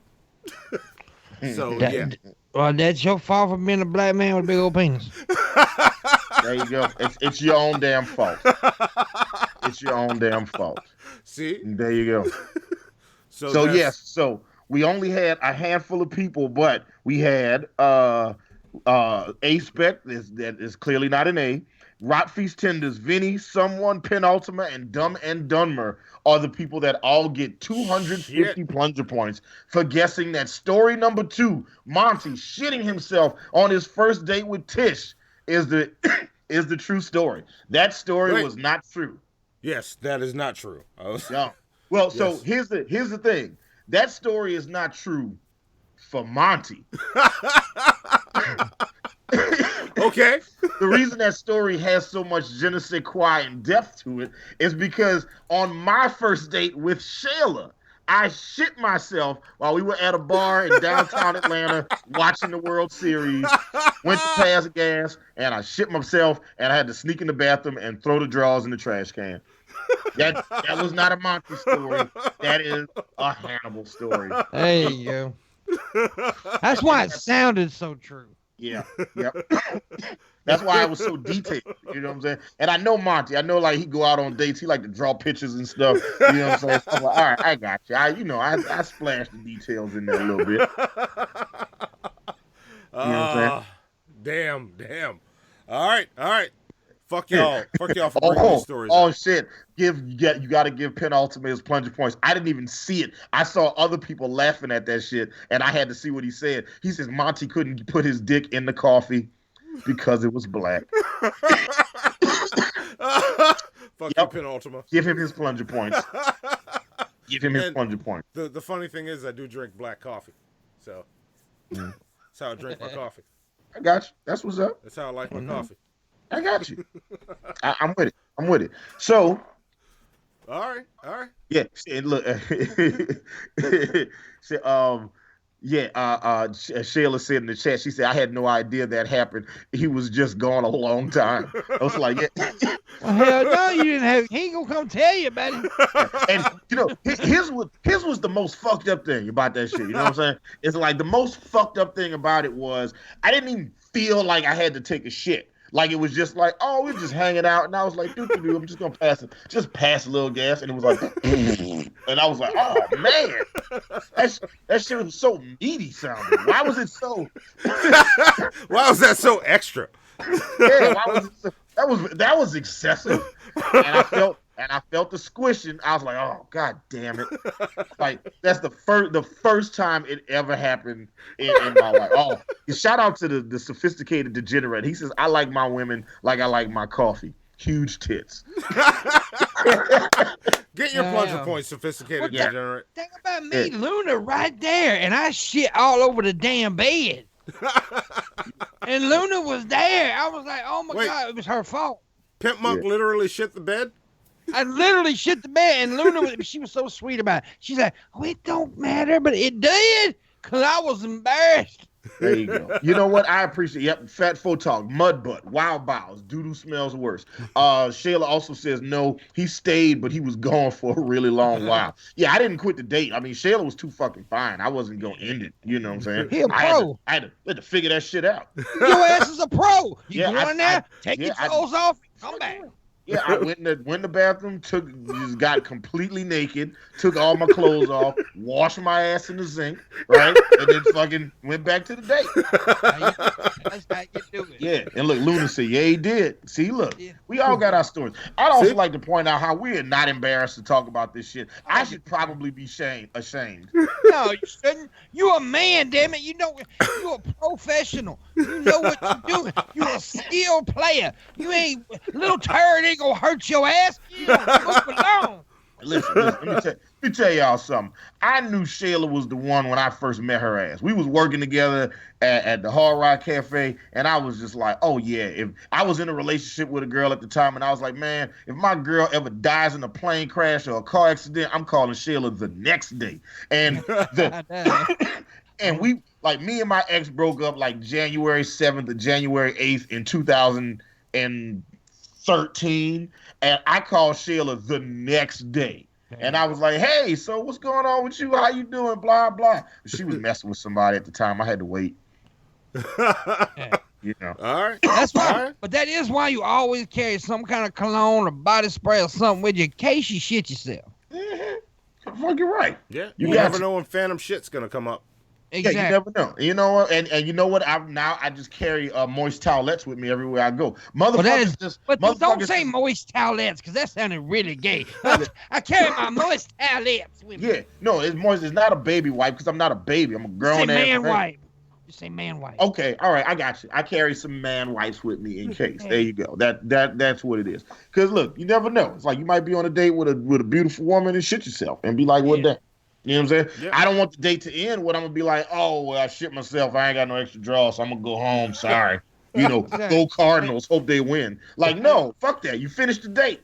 Yes. Yeah. And I give you some advice. Follow through. Never eat a tuna melt when you're on a date. Or hang. Never do that. Never eat hot fish when your ass is with a chick because you might end up with some diarrheas. Yeah. Truth. Yep. Yep. That's what's up. So now that we've done that, we've done all the Monty normal segments. But wait, there's one more. We got one more segment because Monty always does check this shit out where he finds some crazy, insane shit on the internet.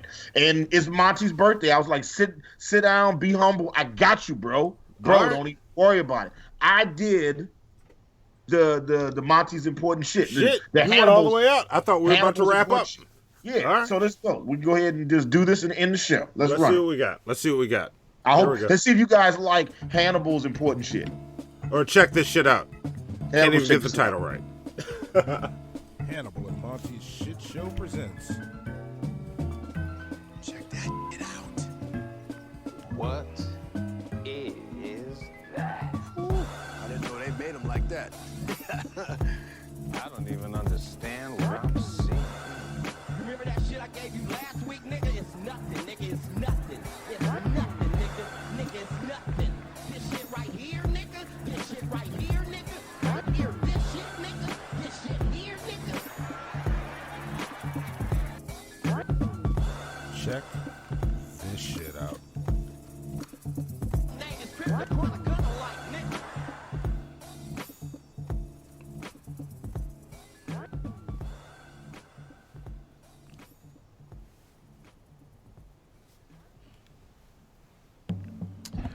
Magbot here with the new video. First off, they want you to think that Monty is a ladies' man. He is not a ladies' man. He is a lady man, and he's in the Illuminati. Better wake your ass up. Mad Truth will show you the facts. First off, he has on the pink feather boa. Pink is a known color for girls and women. Think about it. Baby girl rooms is pink. Ballerina slippers is pink. Vagina meat is pink. The singer pink. Bam. Next you see Monty, the lady man, has his dirty back right ass cheek. Everybody knows that when lady man and trans people want to seduce you, they make the back right ass cheek stand out so you notice it. This is how they secretly announce to other sexual deviants that they are really tranny mans. Monty is a 100% Decepticon. Damn. Now let's talk about the Freemasonry and satanic symbols Monty is using here. First you got this orange woman with the eyes staring but no mouth. Everybody knows the eyes with no mouth is a symbol of the Freemasons because they look but you never hear them speak. Better wake your ass up. Damn. Then next to that you have a picture of the Joker.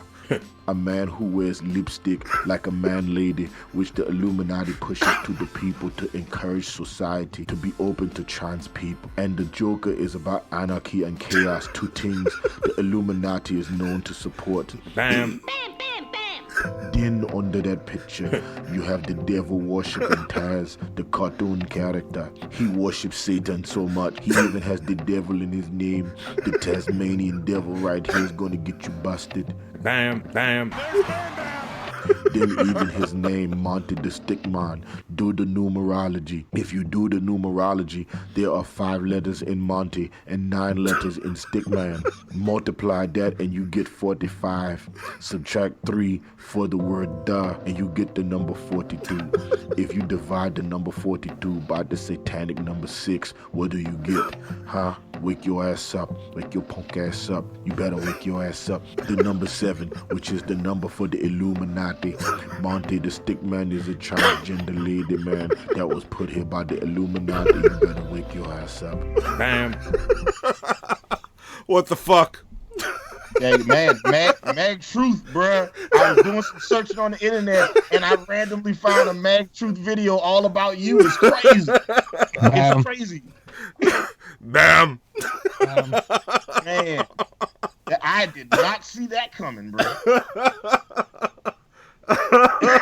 I always wanted to get hit by the bam, but yeah, man. Look, I don't know. It's like it's just like when some them niggas on World Star punched them Nazis in them Nazis in the face. It's like, man, I did not see that coming. Both of those fake, both wrong. Nope, shouldn't have done them. Crazy.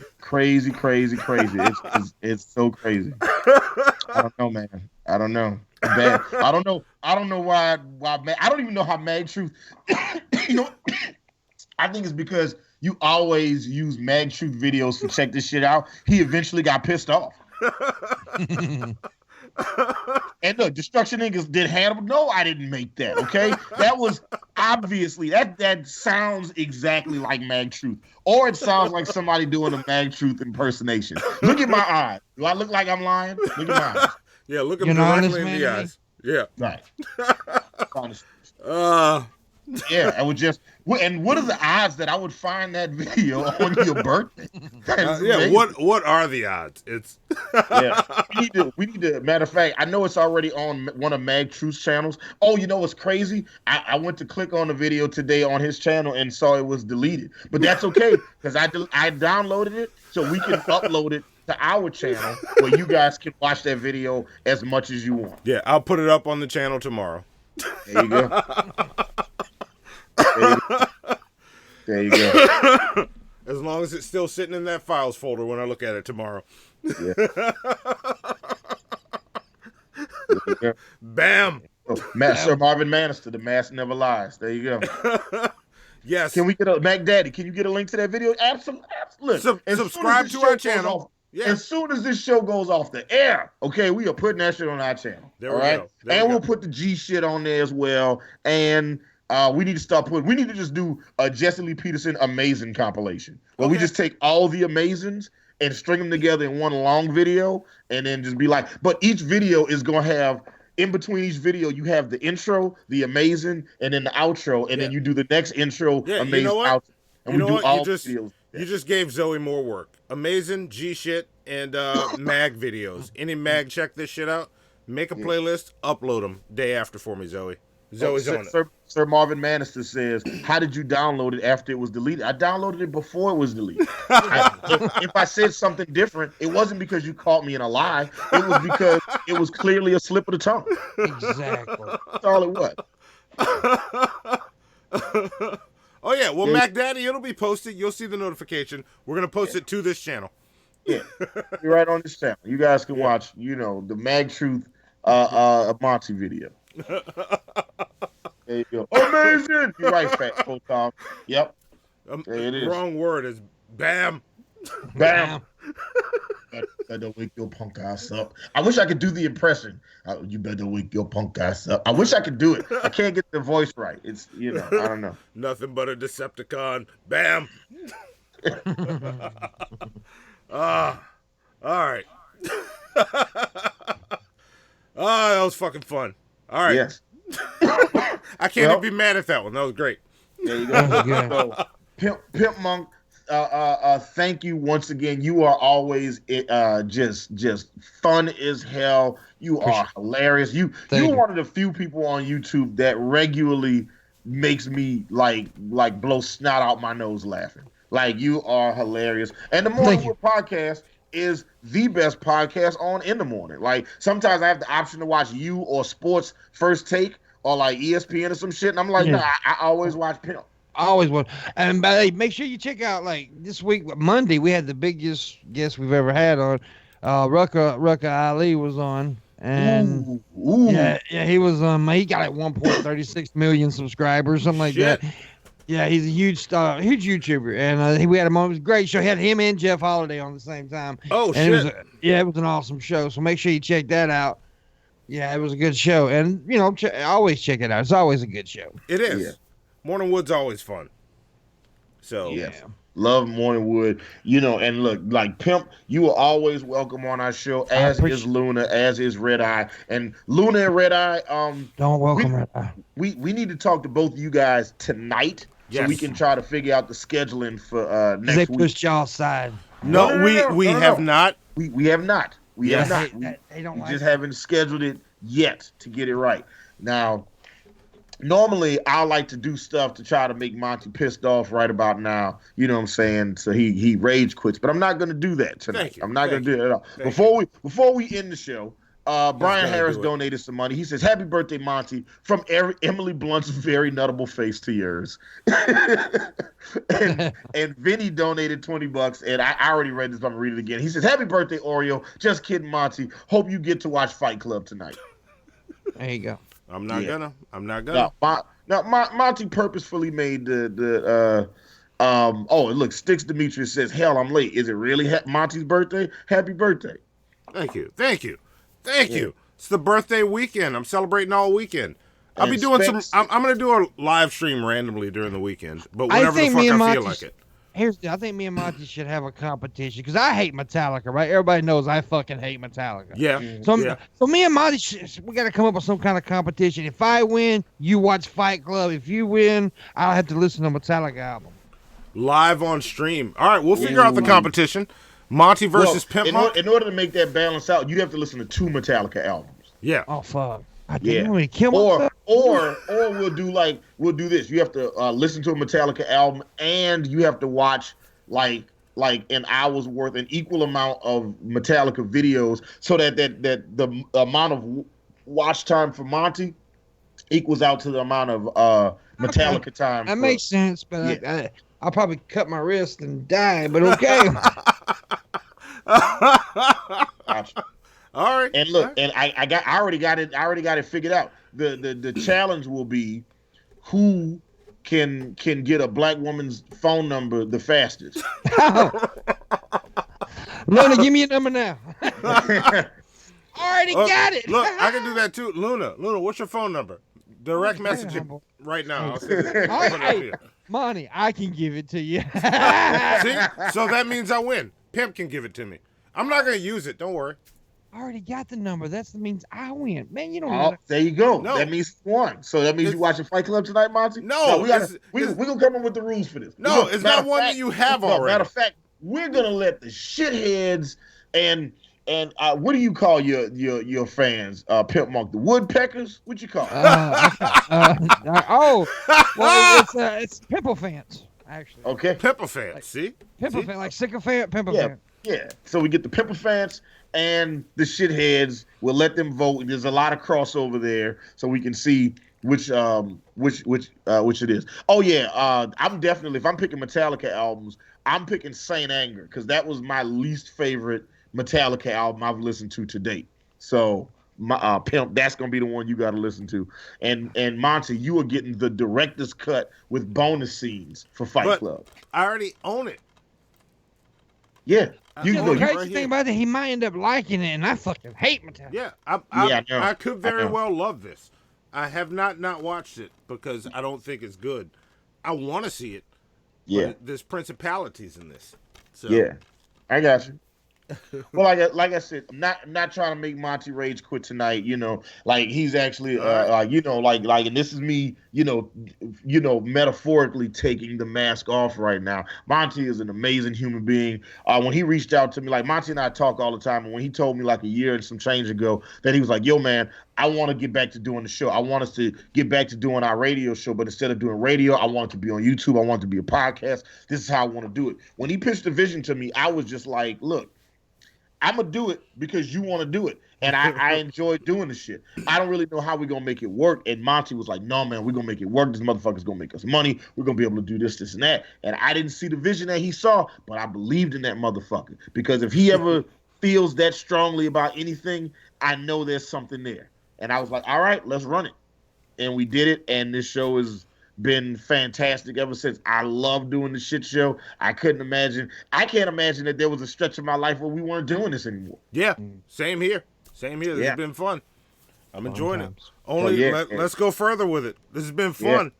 And we've been able to be blessed to have, like people like Pimpmunk. We've had Billy and Ben from Drunken Peasants. We've had all 4 members of the Geek Room on our show. We've had our guest regulars, Ace Wonder, E Green, live action animation scientist Mel on the show on a regular basis. We had Crimson on the show. We had Tony Cypher Greer, who starred in multiple Tyler Perry productions on the show. So I'm just, this shit is awesome, man. Yeah. I've been thoroughly just happy and impressed with the show, and Monty does so much work. Monty and Zoe do so much work every week to make this show be what it is. So I give credit where credit is due. Look at Sir Marvin Manister. All hail the White Kitty Slave.